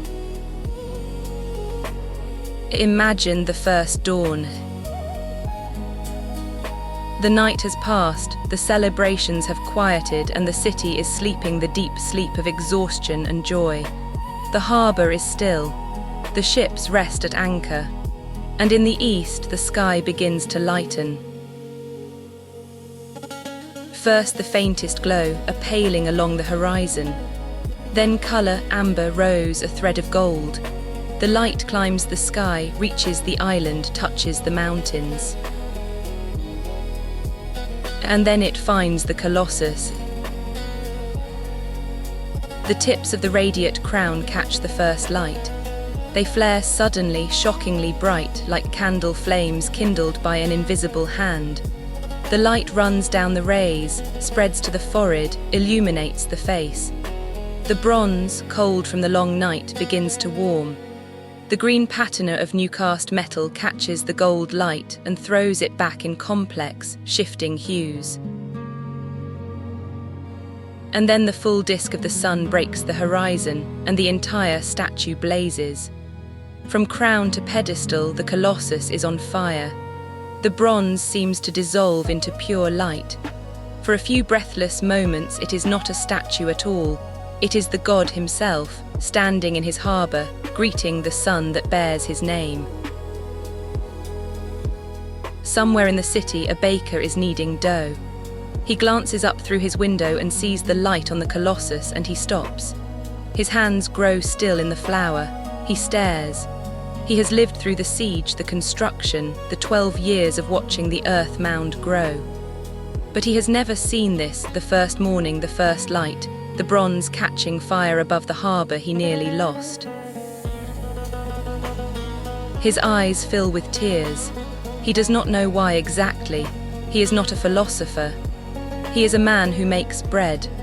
But something in the sight has reached a place in him that words cannot touch, and he stands in his bakery with flour on his hands and tears on his cheeks, watching his god greet the morning. In the harbour, a sailor is coiling rope on the deck of his merchant vessel. He looks up and sees the Colossus for the first time in the full light of day, free of the earth mound, free of the scaffolding, free of everything that had hidden it for 12 years. He drops the rope. He has sailed the length of the Mediterranean, has seen the pyramid at Giza and the lighthouse at Alexandria, but he has never seen anything like this. The bronze is still new, still bright, not yet weathered to the green patina it will eventually take on. It gleams with the warm, golden colour of fresh cast metal, the colour of the Mediterranean sun itself made solid. The proportions are perfect. The face is serene. The crown blazes. He will tell the story in every port he visits for the rest of his life. He will tell his children, and they will tell their children, and the chain of stories will stretch across generations and across the sea, carrying the memory of this morning, this particular morning, this first dawn, to people who will never see the Colossus standing, who will know it only as a name and a number and a wonder. We have arrived at the question we planted what feels like hours ago. What happened to the sculptor? The answer is one of the saddest stories in the history of art. It may also be one of the most instructive, if you are inclined to find instruction in sadness. But there is no lesson required tonight. Simply the story, told gently, allowed to settle where it will. The ancient writers tell two versions of Chares' fate, and neither one is happy. In the first story, the statue was nearly complete when someone discovered a flaw. A construction error, a miscalculation in the placement of a structural element, something that marred the perfection of the work, or worse, that threatened its stability. Chares was so ashamed, so devastated by this blemish on his masterpiece, that he took his own life. The Colossus was finished by another sculptor, perhaps a man named Chares, also from Lindos, who completed the final sections and oversaw the unveiling. In the second story, the cruelty is more mathematical. When the Rhodians first asked Chares to design the statue, they asked how much he would charge to build a Colossus 50 feet tall. Chares named a price. Then, perhaps as an afterthought, perhaps to test his ambition, they asked, "How much for a statue twice as tall, 100 feet?" Chares answered, "Twice as much." He was wrong. Doubling the height of a statue does not double its cost. Height is a single dimension, but a statue exists in 3 dimensions: height, width, and depth. Double all 3 and you multiply the volume and therefore the weight, the materials, the labor by 8. You do not need twice as much bronze. You need 8 times as much.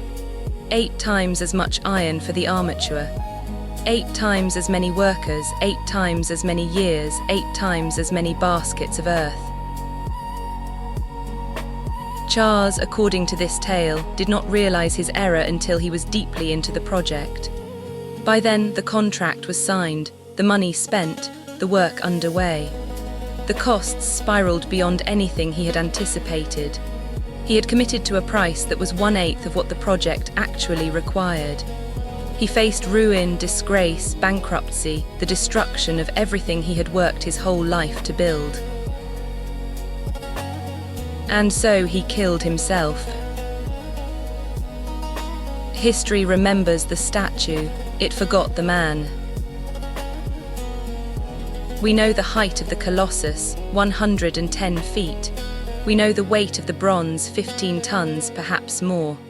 We know the number of years it took to build 12. We know how the earth mound was raised and how it was removed. We know the inscription on the pedestal, word for word. But we do not know how Chares laughed. We do not know the face of the wife who waited for him to come home from the work site, smelling of charcoal and bronze dust, too tired to speak. We do not know whether he had children who played at the foot of the earth mound, who grew up watching their father build a wonder. We do not know what songs he sang, or what he dreamed about on the nights he could not sleep, or whether he paused sometimes in his labor to look up at the Aegean sky and feel the light of Helios on his face and believe, truly believe, that his God was pleased. We reduced him to a problem, a miscalculation, an error in arithmetic, a cautionary tale about the cube-square law. And perhaps that is unfair. Perhaps the real Chares was something more than a man who could not do sums. Perhaps he was a man who dreamed the largest dream in the history of bronze, who spent 12 years turning enemy weapons into a sun god, who poured everything he had, his skill, his training, his years, his reputation, his health, into a vision that would outlast empires. And perhaps the cost of that dream was more than anyone should be asked to pay. Are these stories true? We cannot know with certainty. The ancient sources are thin here, and they were written centuries after the events they describe, by writers who may have been more interested in a good story than in strict accuracy. What is clear is that Chares did not live to see his masterwork completed. Whether by his own hand, or by illness, or by the simple exhaustion of a man who had spent over a decade laboring at impossible scale, the sources do not tell us clearly. But there is a sadness in the tradition that feels true. The Greeks loved stories about the cost of greatness, about artists who were consumed by their art, about builders who were crushed by what they built, about dreamers whose dreams demanded more than any mortal could give. These stories served a purpose. They reminded people that the wonders of the world were not gifts. They were sacrifices. Consider the sculptor Phidias, who built the great statue of Zeus at Olympia, another of the 7 wonders. Tradition holds that he was accused of stealing gold from the statue and died in prison. Whether the charge was true or invented by his political enemies, the pattern is the same. The builder of wonders does not get to enjoy what he has built. The gods exact a price for the presumption of making something that approaches the divine. Or consider the architect Sostratus, credited with the lighthouse of Alexandria. Some accounts say his name was deliberately hidden from the dedicatory inscription, concealed beneath plaster, so that the pharaoh's name would appear instead. The builder erased, the patron glorified, the pattern repeating. Chares fits this tradition too neatly for comfort. The sculptor who dared to build the largest bronze figure in history, undone by a mistake in arithmetic. The craftsman who could shape bronze with the precision of a jeweler but could not manage a budget. It is almost too perfect as a parable, as if later writers took the bare fact of his early death and wrapped it in a story that served their purposes, that warned against hubris, that reminded artists to stay within their means.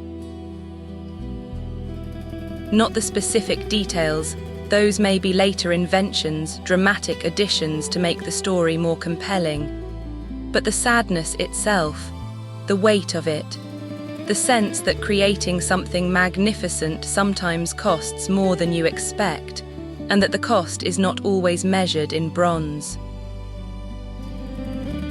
To spend 12 years creating something magnificent, and then to die before it was finished. To never stand at the base of the completed Colossus, never look up at what your hands and your mind had made, never hear the gasps of wonder from the crowds who came to see it unveiled. To never see the first dawn. Imagine the last day of his life, whatever that day was. He would have risen early, as he always did. He would have walked to the work site, as he always did, his feet finding the familiar path through streets that smelled of baking bread and salt air. He would have looked at the earth mound, that great hill that held his secret, his God, his life's work, and calculated, as he always did, how much remained. How many more months? How many more sections of bronze? How close he was to the moment when the earth would come away, and the world would see what he had made. And then something stopped.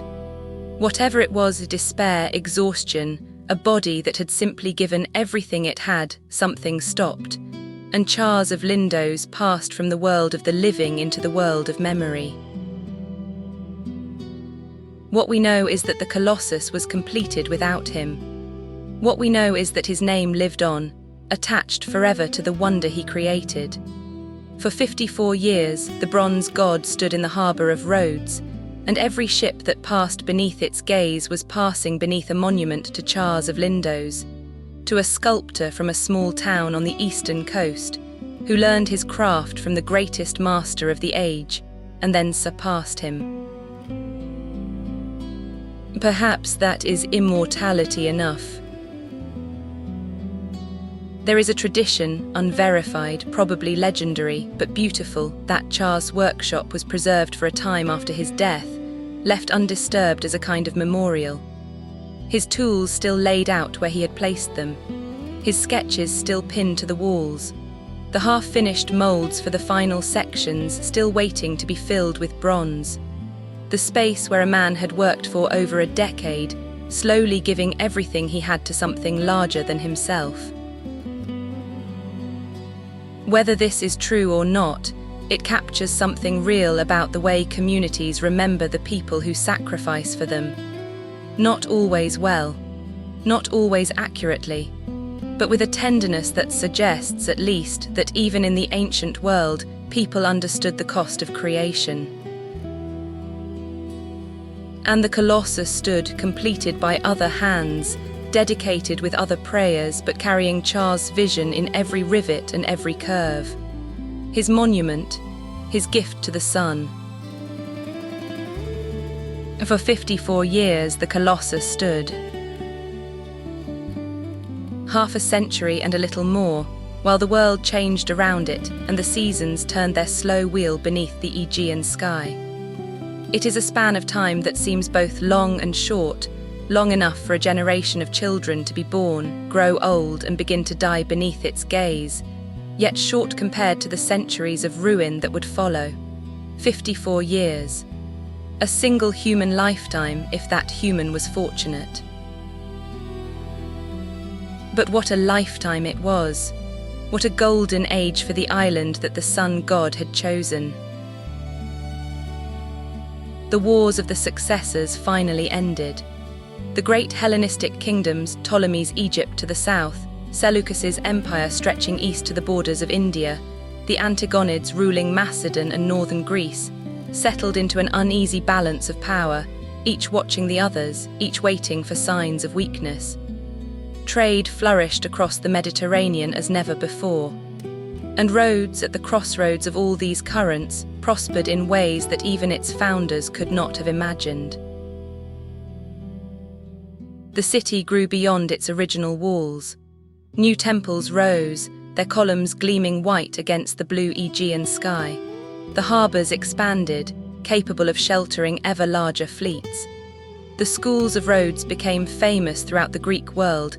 Philosophers and poets, scientists and rhetoricians came from every direction to study and teach.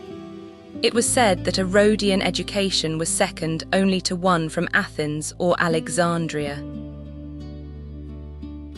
And always the Colossus watched over it all. The bronze had changed slowly over the decades. The bright golden colour of newly cast metal had darkened, mellowed, taken on the faintest hints of green where the salt air touched it most. The surface had developed a patina, not the deep verdigris of centuries, not yet, but a subtle mellowing, like the way a voice deepens with age or a wine grows more complex with time. The statue was settling into itself, becoming more fully what it was. Less a monument and more a presence. Less a construction and more a fact, as natural and inevitable as the mountain behind it. From its pedestal, Helios looked out across the busiest harbour in the eastern Mediterranean. Egyptian grain ships, their holds heavy with wheat from the Nile Delta, riding low in the water. Phoenician traders carrying purple dye worth its weight in silver, their captains sharp-eyed and shrewd. Greek warships on patrol, their oars flashing in the sun, their bronze rams cutting the water. Ships from the Black Sea carrying timber and grain. Ships from Sicily carrying wine and olive oil. Ships from the ports of Italy and Spain, from the coast of Africa, from everywhere the Mediterranean reached. All of them saw the bronze god. All of them knew at a glance that they had arrived at Rhodes. Let us imagine one of those sailors, approaching from the east on a morning in the middle of this golden era. His ship is a merchant vessel, heavy with cargo from the ports of Phoenicia, purple dye from Tyre, perhaps, or cedarwood from the mountains of Lebanon. He has been at sea for days, and the island rising on the horizon is a welcome sight. The sun is rising behind him, lighting the world with gold. Ahead, the mountains of Rhodes are still in shadow, but as he watches, the first light catches something on the coast. A gleam of bronze, a flash of fire. At first he thinks it must be a trick of the light, the sun playing on waves perhaps, or a reflection from some temple on the heights. But as his ship draws closer, the shape becomes clear. A figure, a giant, a god standing at the harbour, his crown of rays blazing in the dawn like a second sun. He has heard stories, of course. Every sailor in the Mediterranean knows of the Colossus. But hearing is not seeing, and seeing is not believing, and even now, watching the great bronze figure grow larger as his ship approaches, he struggles to comprehend. Larger than any building he has known, larger than the temples of his own city, larger than the mast of his ship, larger than his ship itself. And yet it is beautiful. The proportions are perfect, the pose natural and commanding. This is not a crude giant, a monster of metal. This is a god, idealized, serene, powerful. The bronze catches the light differently as the angle changes, shifting from gold to amber to deepest copper. And from the harbour at this distance, the surface seems almost alive, shimmering with the heat of the day, the light dancing across it in patterns that are never quite the same from one moment to the next. By this time, the 7 wonders of the world had become an established list. The Great Pyramid, the Hanging Gardens, the Temple of Artemis, the statue of Zeus at Olympia, the Mausoleum, the Lighthouse of Alexandria, and the Colossus. Among these companions in wonder, the Colossus held a special place. It was the youngest of the 7, the most vulnerable, and perhaps the most human in its purpose. Not a tomb or a temple, not a lighthouse or an engineering marvel, but a simple expression of gratitude. Thank you, Helios, for our freedom.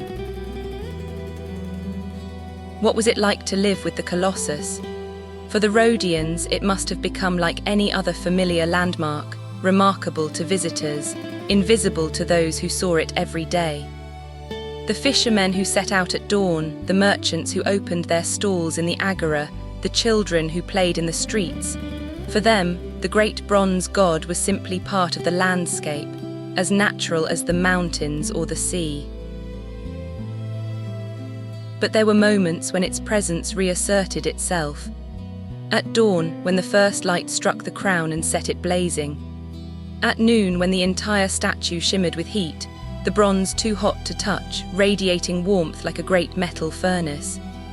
At sunset, when the figure turned from gold to copper to deep red, and then to black silhouette against the fading sky, the god becoming shadow, becoming night, becoming the dark shape against which the last light of day arranged itself. On moonlit nights, there was one more transformation. The moon's light was silver, not gold, and it gave the bronze a ghostly quality. The statue seemed less solid, less substantial. It belonged to a different world, a dream world, a spirit world, a place where gods might walk among mortals and mortals might, for a moment, walk among gods. The seasons passed gently on Rhodes, and each one painted the Colossus in different light. In spring, the island burst into flower. Wild irises and anemones carpeted the hillsides. Almond trees bloomed white against the blue sky.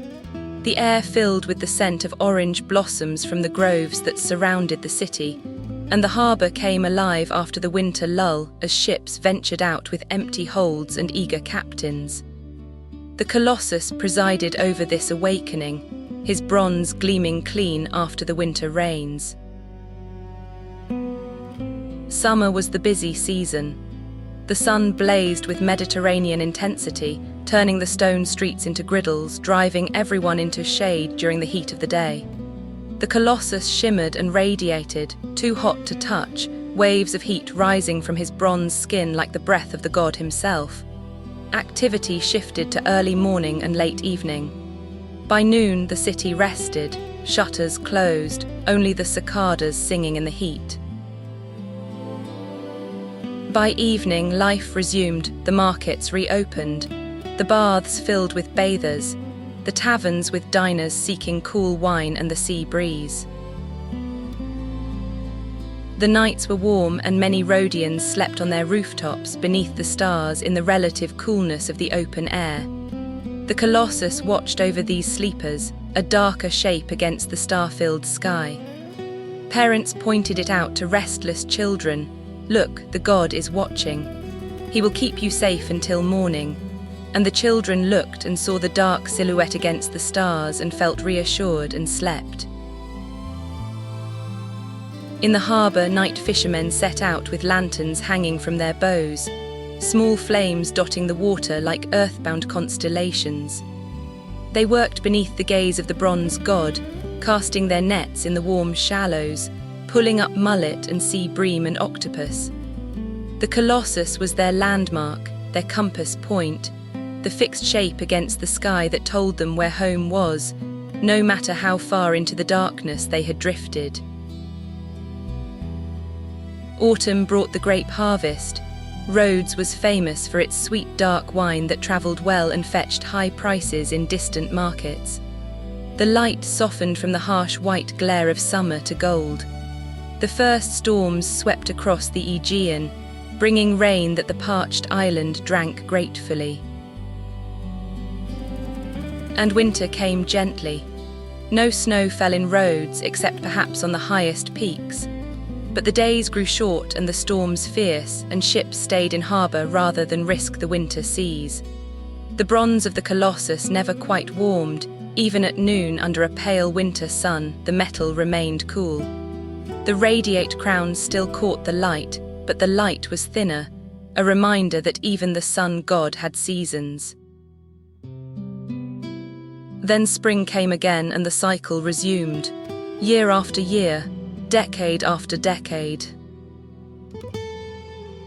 Every 5 years, the island celebrated the Halia, the great festival in honor of Helios, one of the most important athletic competitions in the Greek world, second only to the Olympics in prestige.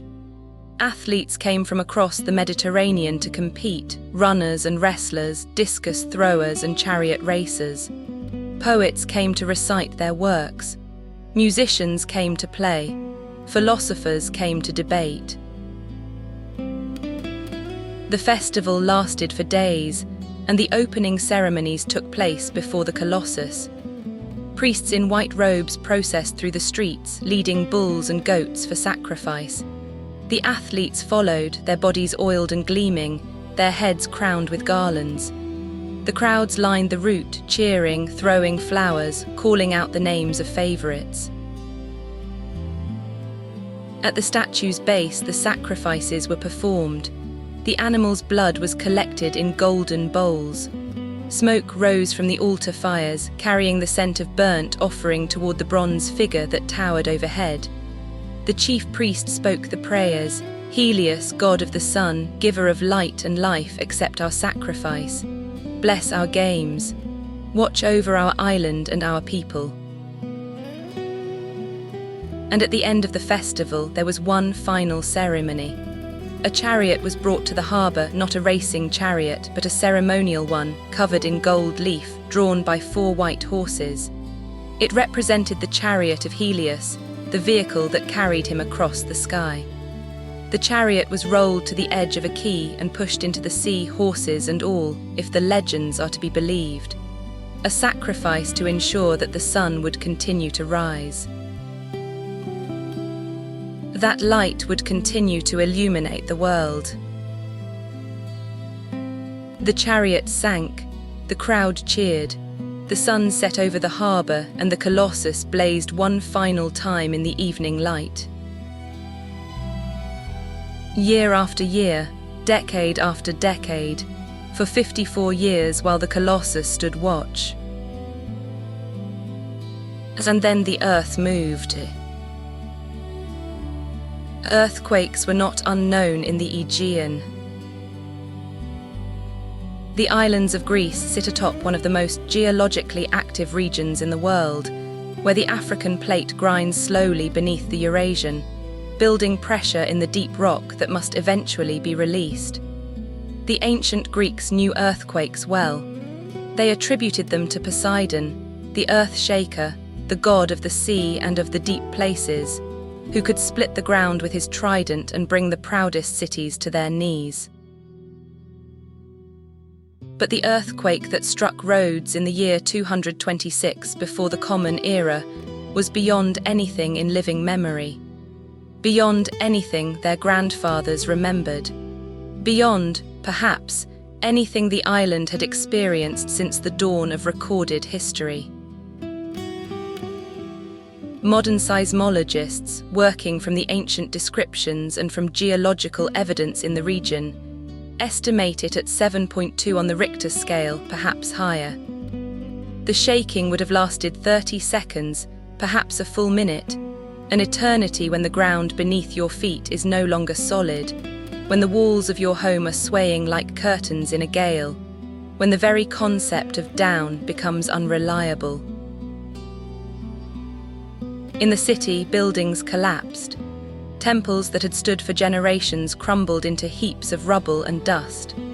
The great walls that had resisted Demetrius's siege, those engineered masterworks of limestone and mortar, cracked along their length and fell in sections, their towers leaning and toppling like trees in a storm.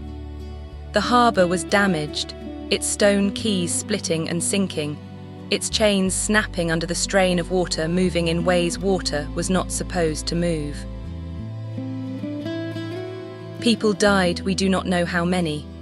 Fires broke out in the ruins, fed by cooking fires and oil lamps that toppled when the shaking began. The survivors fled into open spaces, courtyards, the agora, the harbour front, away from anything that could fall on them, and huddled there through the aftershocks that continued for days, each one a fresh reminder that the earth could not be trusted. And the Colossus fell. It broke at the knees. The great bronze legs, so carefully designed by Chares to bear the weight of everything above, could not withstand the lateral force of the earthquake, the violent sideways shaking that no ancient engineer could have fully anticipated or designed against. The statue buckled, twisted, and collapsed inward toward the city, crashing down onto the ground that had once supported the earth mounds of its construction. The sound must have been tremendous. 100 tons of bronze and iron and stone falling from a height of more than 100 feet. The impact would have shaken the already traumatized ground, sent clouds of dust and debris rising into the air, echoed across the harbour and out to sea. Sailors on ships anchored in the harbour would have heard it, a deep, resonant crash that seemed to come from inside the earth itself. And then silence. The silence of aftermath, the silence of disbelief, the silence that falls when something that seemed permanent reveals itself to be temporary, when something that seemed strong reveals itself to be fragile, when something that seemed divine reveals itself to be subject to the same forces that break everything else. 54 years, that was all the time the Colossus had been granted. 54 years of standing watch over the harbour, of greeting ships, of catching the dawn light. Half a century of glory, and then the earth said, "Enough." The Rhodians gathered at the ruins, stunned. The great bronze form lay sprawled across the ground, limbs bent at unnatural angles, the radiate crown crushed beneath the weight of the fallen body. Gaping holes revealed the interior, the iron armature now exposed to daylight for the first time in decades, the stone blocks that had filled the space inside, the internal structure that Chares had designed with such care. Pliny the Elder, writing 3 centuries later from accounts of those who had seen the ruins, described the scene in his Natural History. His words have been copied and recopied across the ages. Even as it lies on the ground, it is a marvel. Few people can wrap their arms around the thumb. Its fingers are larger than most statues. Where the limbs are broken asunder, vast caverns are seen yawning in the interior. The Colossus was no longer a statue. It was, in a sense, a corpse, the body of a god, lying where it had fallen, broken in ways that could not be mended. The bronze that had caught the dawn was now face down in the dust, or staring sideways at the harbour it had guarded.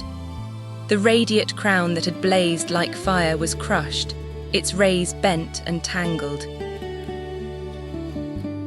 The iron armature that Chares had designed with such care was exposed to the air for the first time, already beginning the slow process of rusting that would continue for 8 centuries. The Rhodians wept. They had lost much in the earthquake, buildings, walls, people they loved, but the loss of the Colossus felt different, personal, as if the city itself had lost a limb or a voice or some essential part of its identity that could not be replaced by rebuilding. A mother who had nursed her children in the shadow of the Colossus, who had told them stories of Helios while the bronze god caught the sunset above the harbour, stood before the ruins and could not speak. A harbour master who had used the statue as a landmark for 20 years, who had guided ships by its position as confidently as by any lighthouse, found himself disoriented, as if the compass of his world had lost its north. A priest of Helios, old and stooped, who had served at the altar beneath the statue's gaze since his ordination, knelt among the broken plates and prayed, not for the statue to be restored, but for the god to explain what had happened, to tell his people what they had done wrong.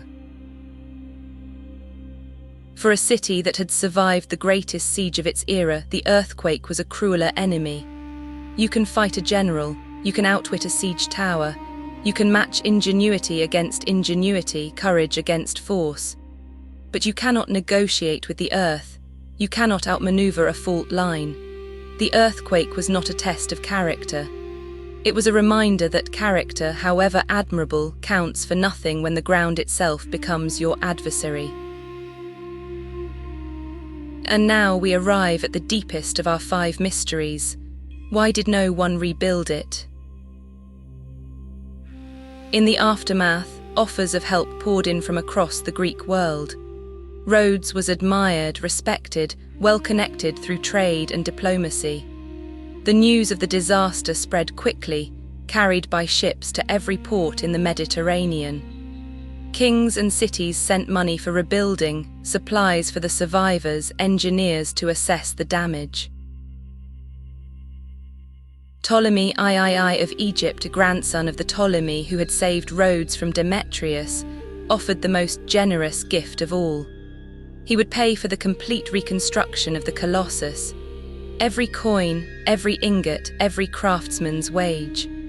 The bronze sun god would rise again from the ruins, as tall and as glorious as before. The Rhodians considered the offer. It was deeply tempting. The Colossus had been their pride, their symbol, their claim to wonder among the nations. To see it standing again, that would be a triumph over disaster. But there was doubt. Why had the earthquake struck? What did it mean that their god's own statue had fallen? Was this a sign, a message from Helios himself that mortals had presumed too far? They decided to consult the oracle at Delphi. The oracle, the Pythia, the priestess who spoke for Apollo, was the most authoritative religious voice in the Greek world. For centuries, kings and cities had sought her guidance on questions of war and peace, colony and constitution. Her word carried the weight of divine authority. The Rhodians sent envoys to Delphi, high in the mountains of central Greece. They climbed the winding sacred way, past the treasuries of grateful cities, past monuments to victories and offerings. They entered the temple and presented their question to the priestess. Should they rebuild the Colossus? The oracle's answer was clear and absolute. No. Helios was displeased, the oracle said. The statue's fall was not an accident. The god himself had thrown down his own image. To rebuild it would be to compound the offense, to defy the will of a god who had made his wishes known through earthquake and destruction. The Rhodians obeyed. Whether they truly believed the oracle's reasoning or whether they welcomed an excuse to avoid the enormous expense and labor of reconstruction, we cannot know with certainty.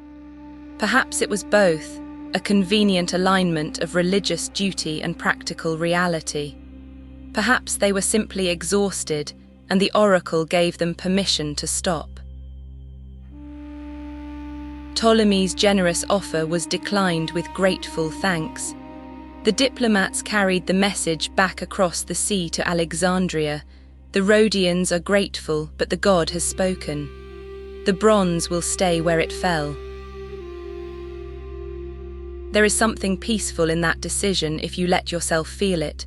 The end of striving. The acceptance that some things once fallen are not meant to rise again. The Rhodians had spent a year fighting to save their city and 12 years building a wonder of the world. They had given everything. And now the oracle had given them the one gift that exhausted people crave most: permission to rest. Permission to stop building, stop striving, stop reaching toward the sky. Permission to let the bronze god lie in the sun and become, slowly, something else. And there he would lie for the next 800 years. 800 years, the same span of time that separates us from the High Middle Ages. The same span that separates the building of the great cathedrals from the world we live in today. Imagine everything that happened in Europe between 1200 and the present: the Renaissance, the Reformation, the Enlightenment, the Industrial Revolution, 2 world wars, the space age. That entire sweep of history fits into the same number of years that the Colossus lay broken on the ground. And through all of it, through the rise of Rome and its fall, through the birth of Christianity and the arrival of Islam, through the coming and going of empires that the Rhodians never imagined, the bronze god lay where the earthquake had thrown him, slowly changing color, slowly rusting inside, slowly becoming a different kind of wonder. A strange thing happened in the centuries after the Colossus fell. It became more famous than ever. The standing Colossus had been one of the 7 wonders, impressive, certainly, but competing for attention with the pyramid and the lighthouse and the great statue of Zeus at Olympia. Travelers visited Rhodes to see it, but they visited for other reasons too. The excellent harbors, the famous schools, the pleasant climate, the good wine. The fallen Colossus was different. There was something uniquely compelling about the ruins, the sheer wrongness of something so enormous lying broken on the ground. The reminder of mortality, of the transience of even the greatest human achievements. The opportunity, available nowhere else in the world, to walk among the fragments of a wonder, to touch the bronze that had once touched the sky, to measure your own small body against the scale of a fallen god. Visitors came specifically to see the fallen wonder. They wrote about it in terms that mixed awe with sadness, marvel with melancholy, as if the ruins spoke to something deep in the human heart, the knowledge that all things, however magnificent, must eventually fall. Strabo, the great geographer, described it in the 1st century before the Common Era. Pliny devoted a famous passage to it, Philo of Byzantium, who compiled one of the earliest known lists of the Seven Wonders, wrote about it with particular attention to the engineering. Antipater of Sidon composed verses in its honor. Other writers mentioned it in passing, as if every educated person in the ancient world would know of the broken Colossus of Rhodes.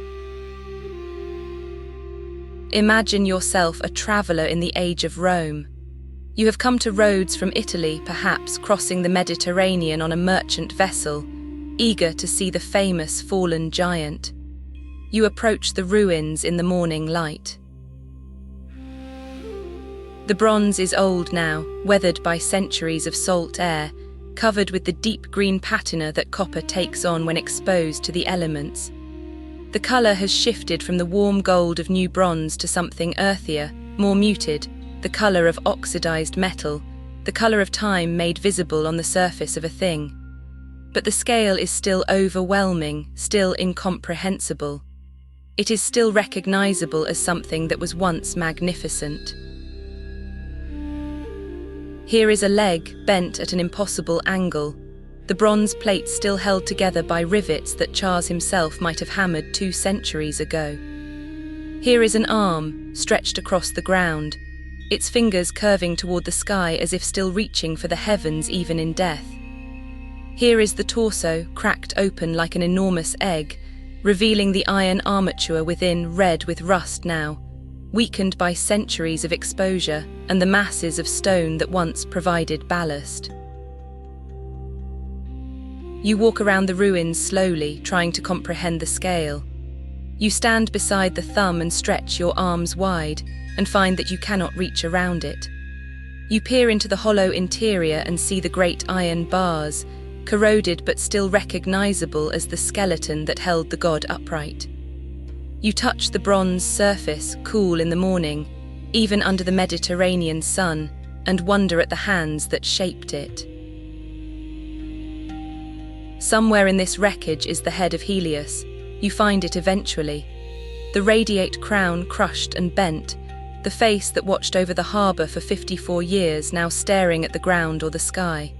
The features are still visible beneath the weathering, the curling hair, the smooth brow, the calm expression. Even in ruin, even lying in the dust, the god's face retains its serenity.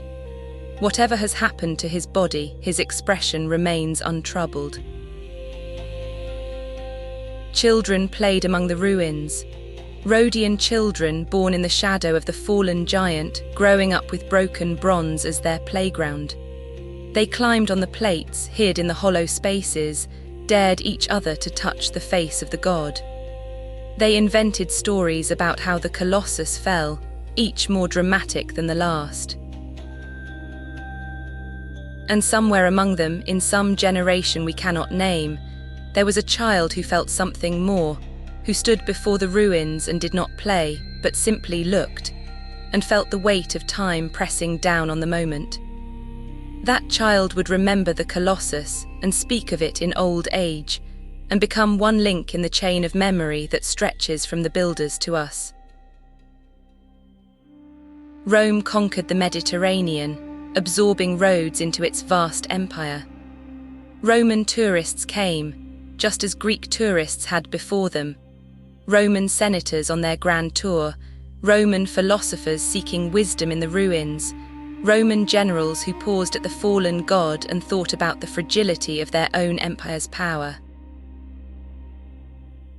There is a story that the Roman general Lucius Aemilius Paulus, after his victory at the Battle of Pydna in 168 before the Common Era, visited Rhodes on a tour of the Greek East. He stood before the fallen Colossus and was struck silent. Here was a man who had defeated a king, who commanded legions, who would return to Rome in one of the most spectacular triumphs the city had ever witnessed, and the broken statue rendered him speechless. The scale of it. The ambition of it, the fact that even this had fallen. He understood, perhaps, what every conqueror eventually understands. That time is the one enemy no army can defeat.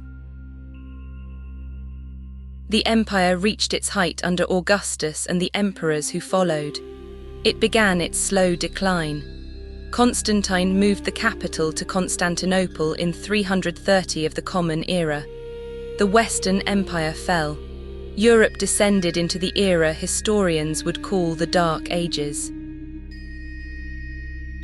And still the Colossus lay in its ruins.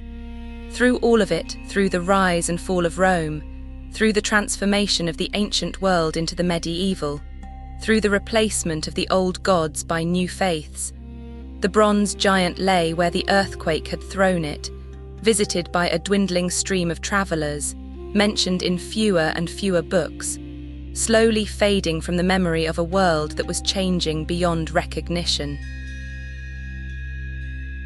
800 years is a long time to lie broken in the sun, the bronze weathered and darkened. The iron rusted, weakened, crumbled. The rivets corroded and some plates shifted or fell away.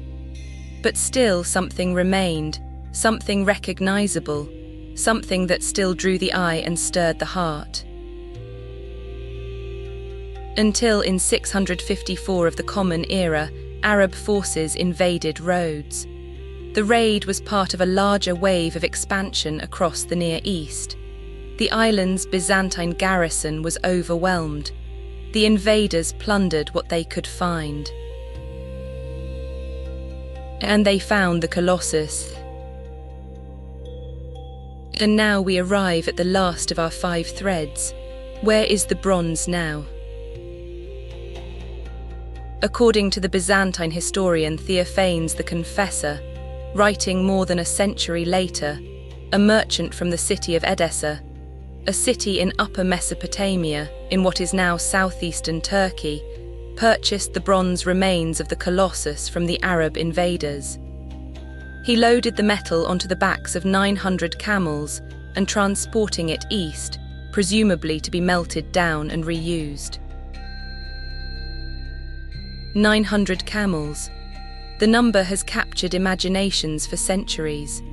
Imagine a caravan of that size, a line of laden animals stretching for miles across the landscape, each one bearing fragments of bronze on its back, each step carrying the last remains of the sun god Helios, father from the island that had worshipped him for 1,000 years. Here is something about bronze that the ancient world understood and that we sometimes forget. Bronze does not decay. It changes, yes, it oxidizes, it develops that beautiful green patina, it shifts in color from warm gold to cool verdigris. But the atoms themselves remain. The copper and tin that Chares shaped into a sun god are still somewhere in the world today. They were not destroyed when the statue fell. They were not destroyed when the bronze was melted. They were dispersed. Think about where those atoms might have gone. Melted down and recast, the bronze of the Colossus entered the medieval world as something new. Perhaps church bells ringing in distant villages, their voices carrying across landscapes that the ancient Greeks never knew existed. Perhaps doorknobs warm beneath a stranger's hand on a cold morning. Perhaps coins passing through 1,000 transactions in 1,000 marketplaces, paying for bread and wine and children's shoes.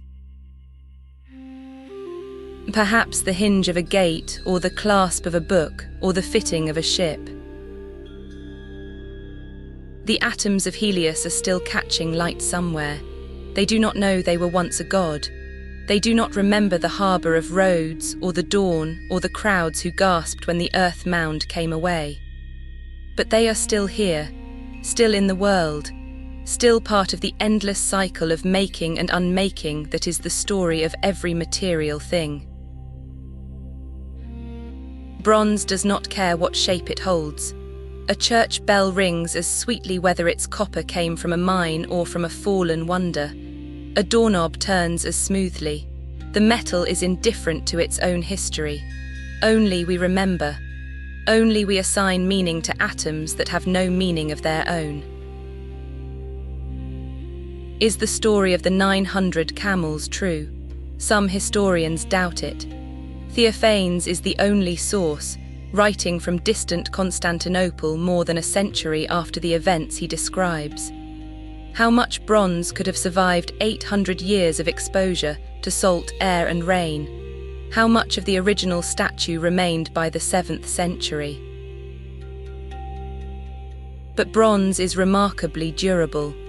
Even after 8 centuries, substantial metal would have remained, especially the thicker plates from the lower portions of the statue, the areas closest to the ground, most protected from weathering.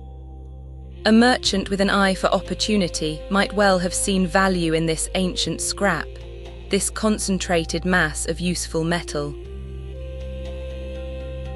What seems certain is that after 654, the Colossus was gone from Rhodes. The bronze was scattered, melted, reformed. The Colossus had become invisible at last, not gone, but everywhere, dispersed into the material world like a whispered prayer disperses into air. Let us return, one last time, to the island of the sun. It is early morning and you are standing on the eastern shore of Rhodes. The sea stretches before you, wine dark in the pre-dawn shadows. The last stars are fading overhead, one by one, their ancient light giving way to something newer, something warmer, something closer. The air is cool and salt-scented, carrying the first hints of the coming day, the smell of earth warming, of dew evaporating from stone, of rosemary and thyme releasing their oils into the morning air. To the east, the horizon begins to glow. First a pale luminescence, spreading across the sky like watercolor on wet paper. Then deeper colors, amber and rose, gold and coral, bleeding into each other at the edges, shifting and changing moment by moment. The clouds catch fire, burning with reflected light from a sun not yet visible, their undersides painted in shades that have no name in any language. And then the sun itself appears, a sliver of brilliance breaking the line of the horizon, growing, expanding, becoming a disk of pure light that your eyes cannot bear to look at directly.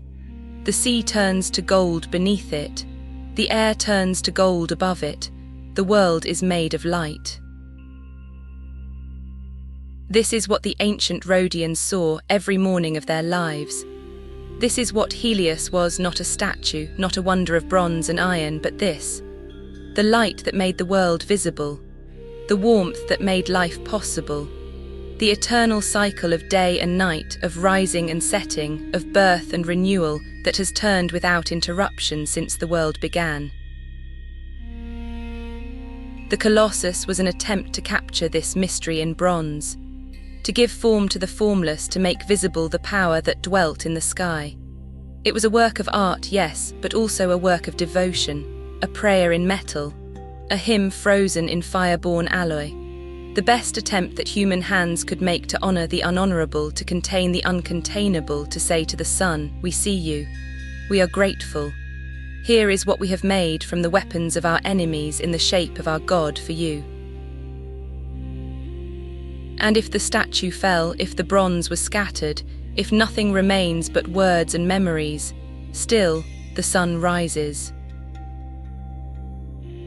If you visit Rhodes today, you will find no trace of the Colossus. The medieval city, built by the Knights of St. John in the 14th century, covers much of the ancient site. Their massive fortifications, walls and towers of golden stone, rise where Greek temples and markets once stood.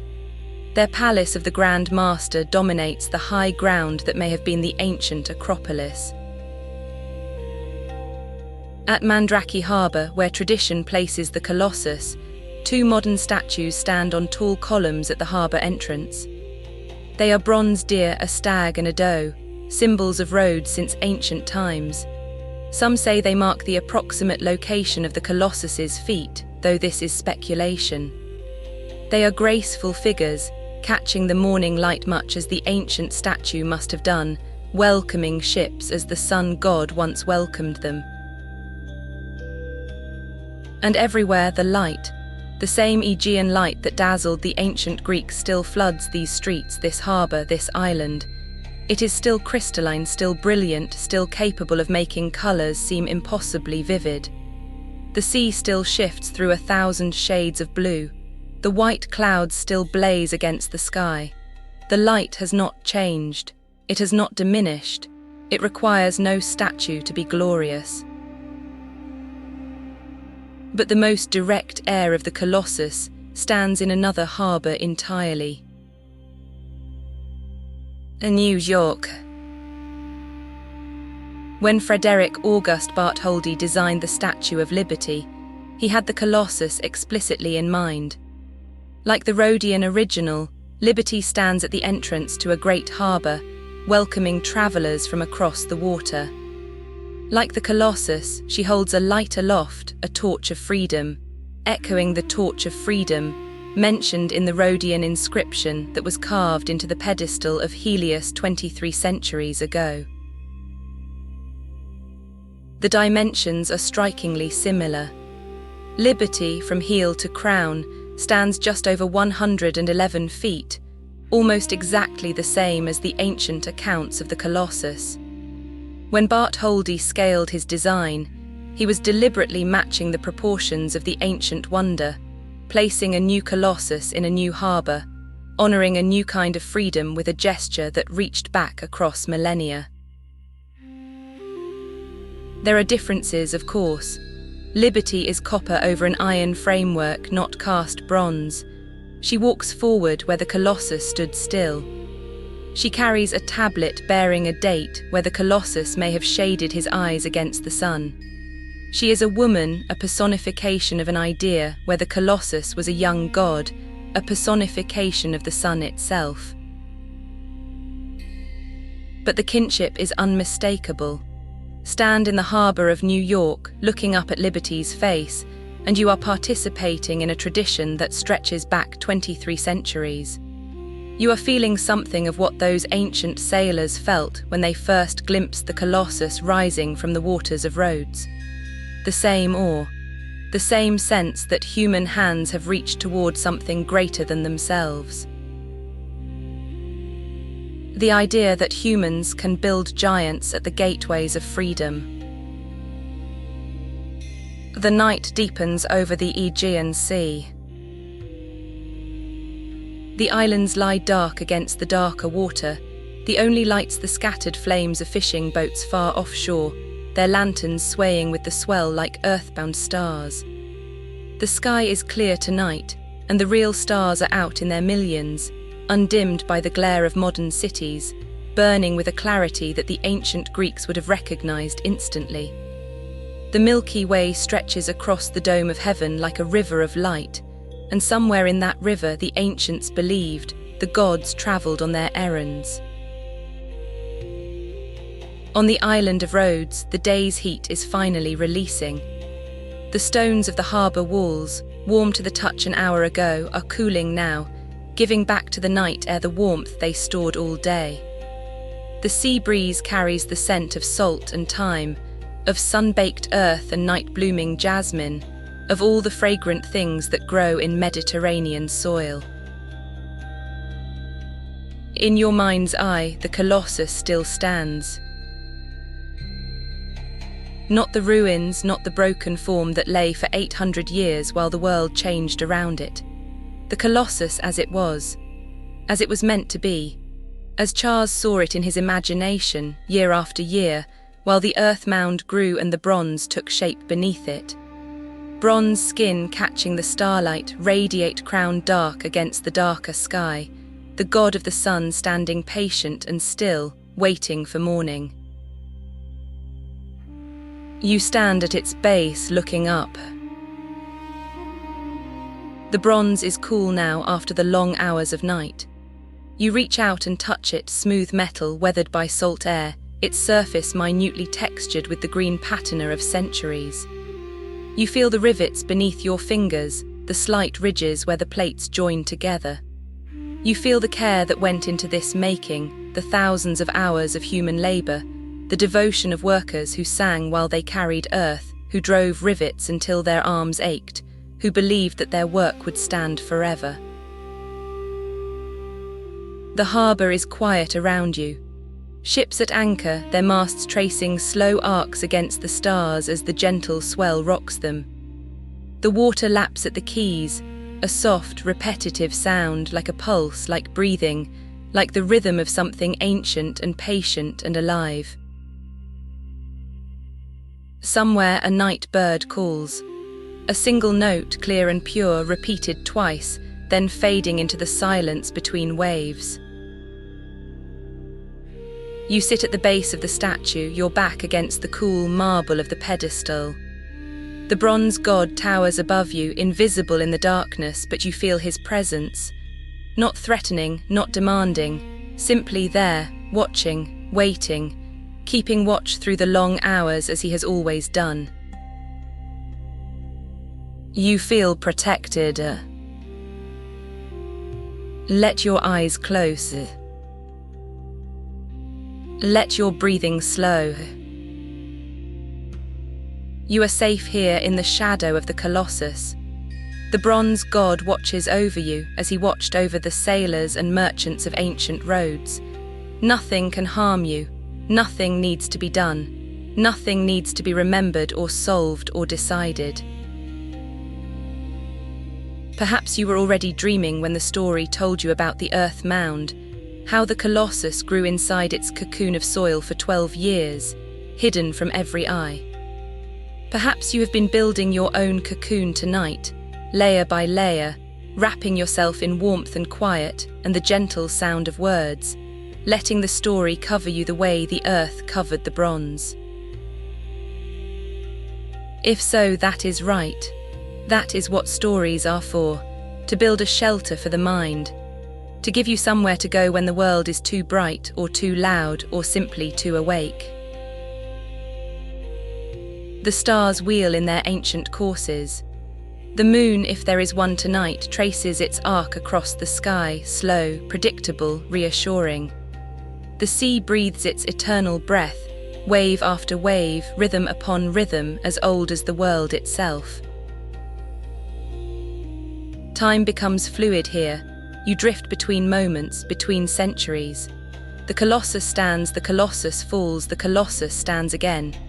Chares walks these stones, hammer in hand, bronze dust in his greying hair.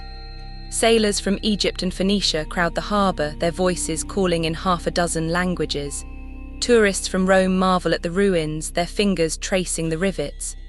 All of time flows together, a river that you float upon, carried gently toward wherever you need to go.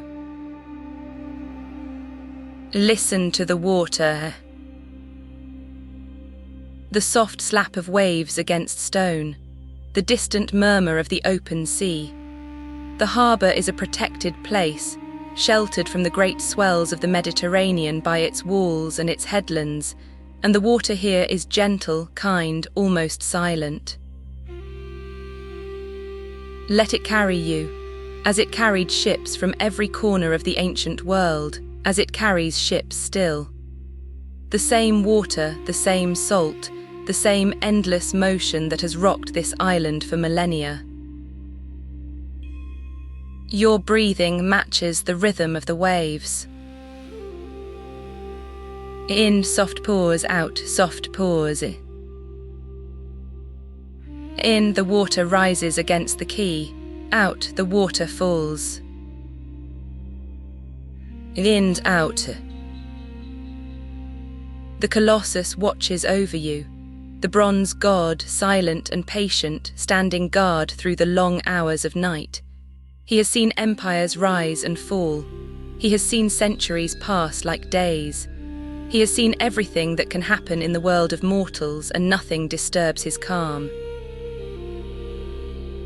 Let his calm become your calm. Let his patience become your patience. Let his eternal stillness flow into you, like light flowing through bronze, like warmth spreading through metal left in the sun.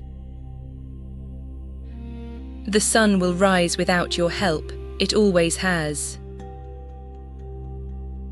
It rose when the Rhodians cast their bronze.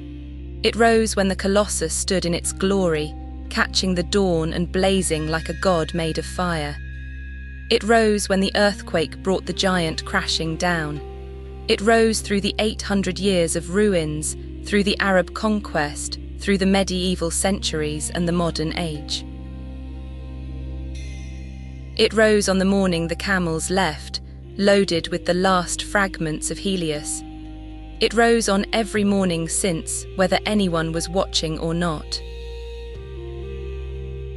It will rise tomorrow, whether you are awake for it or not, whether you remember this story or not, whether anyone on the island of Rhodes remembers the Colossus or not. The sun does not need statues, it does not need prayers, it does not need your effort, your worry, your planning, your wakefulness. It simply rises, and the world is warm and the light returns. So let go of everything that needed your help today. Tomorrow the sun will hand it back to you gently when you are ready. For now there is nothing required of you, nothing at all. Perhaps you were already dreaming when the earthquake came, that distant rumble, that tremor in the story. Perhaps the fall of the Colossus was just the beginning of a deeper settling, the way your body settles into the mattress, the way your thoughts settle into silence, the way everything that stood upright all day finally, gratefully, lies down. There is no shame in falling. The Colossus fell and it became more famous than ever. More revisited, more wondered at. More loved in a way because there is something in the human heart that loves broken things, that finds beauty in ruin, that sees in fallen greatness a mirror of its own tender mortality. Perhaps you were already dreaming when the bronze was melted into bells and doorknobs and the clasps of books. Perhaps that is what bronze dreams of: being useful again, being warm again, being held in someone's hand after centuries of standing still in the wind and the rain and the salt air. Perhaps that is what rest is: the melting down, the letting go, the becoming something softer, something smaller, something that fits in the palm of a hand instead of towering against the sky. Perhaps rest is the moment when the Colossus inside you, the part that stands upright all day, that holds everything together, that faces the wind and does not fall. Perhaps rest is the moment when that Colossus is allowed to lie down. The night moves slowly over the island. The deepest part of night now, when even the night birds are silent and the only sound is the sea. The waves do not hurry. They have no deadlines, no appointments, no urgent matters. They simply move as they have always moved. In, out, the breathing of the world. You do not need to remember any of this. The names Chares, Demetrius, Ptolemy, let them drift away. They are just sounds now, like the sounds of the sea. Soft sounds, old sounds. They will still be here in the morning if you want them. The story does not mind being forgotten. It has been forgotten and remembered 1,000 times across 23 centuries. It knows the way back. The dates 292, 226, 654, let them fade. Numbers are for waking hours. Here in the darkness at the foot of the Colossus there are no numbers. There is only now. There is only the weight of the stone at your back, and the sound of the water, and the vast, patient silence of the night. What matters now is simpler than any story. The cool stone at your back. The salt air on your skin. The bronze god watching over you. The night deep and quiet and kind. Asleep. Let the Aegean rock you. Let the stars wheel overhead. Let the Colossus guard your rest. You are not alone here. Generations of travelers have rested in this place. Sailors who crossed the Mediterranean in wooden ships, their hands rough with rope and salt. Merchants who brought goods from 100 lands. philosophers who came to study, artists who came to marvel, children who played among the ruins. They are with you now in some way. Their footsteps echo in the stones, their voices murmur in the waves, their dreams mingle with yours across the centuries, across the sea, across all the distance that separates one sleeping mind from another. Rest with them. Rest with all those who have ever sought shelter in this harbour, under the gaze of the bronze god. You are part of a long lineage, a chain of dreamers stretching back to the first humans who looked at the sunrise and felt wonder, and forward to dreamers not yet born who will look at the same sunrise and feel the same thing. The east is not yet light, the sun will not rise for hours. There is time, all the time in the world, time to sleep, to dream, to float in the gentle currents between waking and rest. When dawn comes, it will come softly, a gradual brightening, a slow warming of the sky. You may see it or you may not, it does not matter. The sun rises whether we watch it or not. The Colossus stands whether we remember it or not. Let go now. Let go of the day that has passed. Its worries, its demands, its endless list of things to do and people to answer and problems to solve, none of them matter here. They will be waiting in the morning if you want them. For now, they cannot touch you. Let go of the day to come. Its uncertainties, its questions, its challenges, none of them matter here. They will arrive when they arrive. For now, there is only night and rest and the quiet presence of the bronze god and the eternal rhythm of the sea. The harbour breathes around you. In pours, out pours. The ships rock gently at anchor. The waves lap softly at the quays. The stars turn in their slow, eternal dance. Sleep deeply now. Sleep without fear. The bronze god watches. The sun will rise when it is time. Something is changing in the east, not light, not yet, but a softening of the darkness, the faintest suggestion of warmth in the black. The stars nearest the horizon are losing their clarity, fading into something that is not quite darkness and not quite dawn. You do not need to wake. The dawn will come whether you watch it or not. The sun has risen every morning for 4.5 billion years. It does not need your attendance. It does not need your permission. It simply rises. Choose sleep for now. There will be other dawns, there will be other mornings. This one belongs to rest.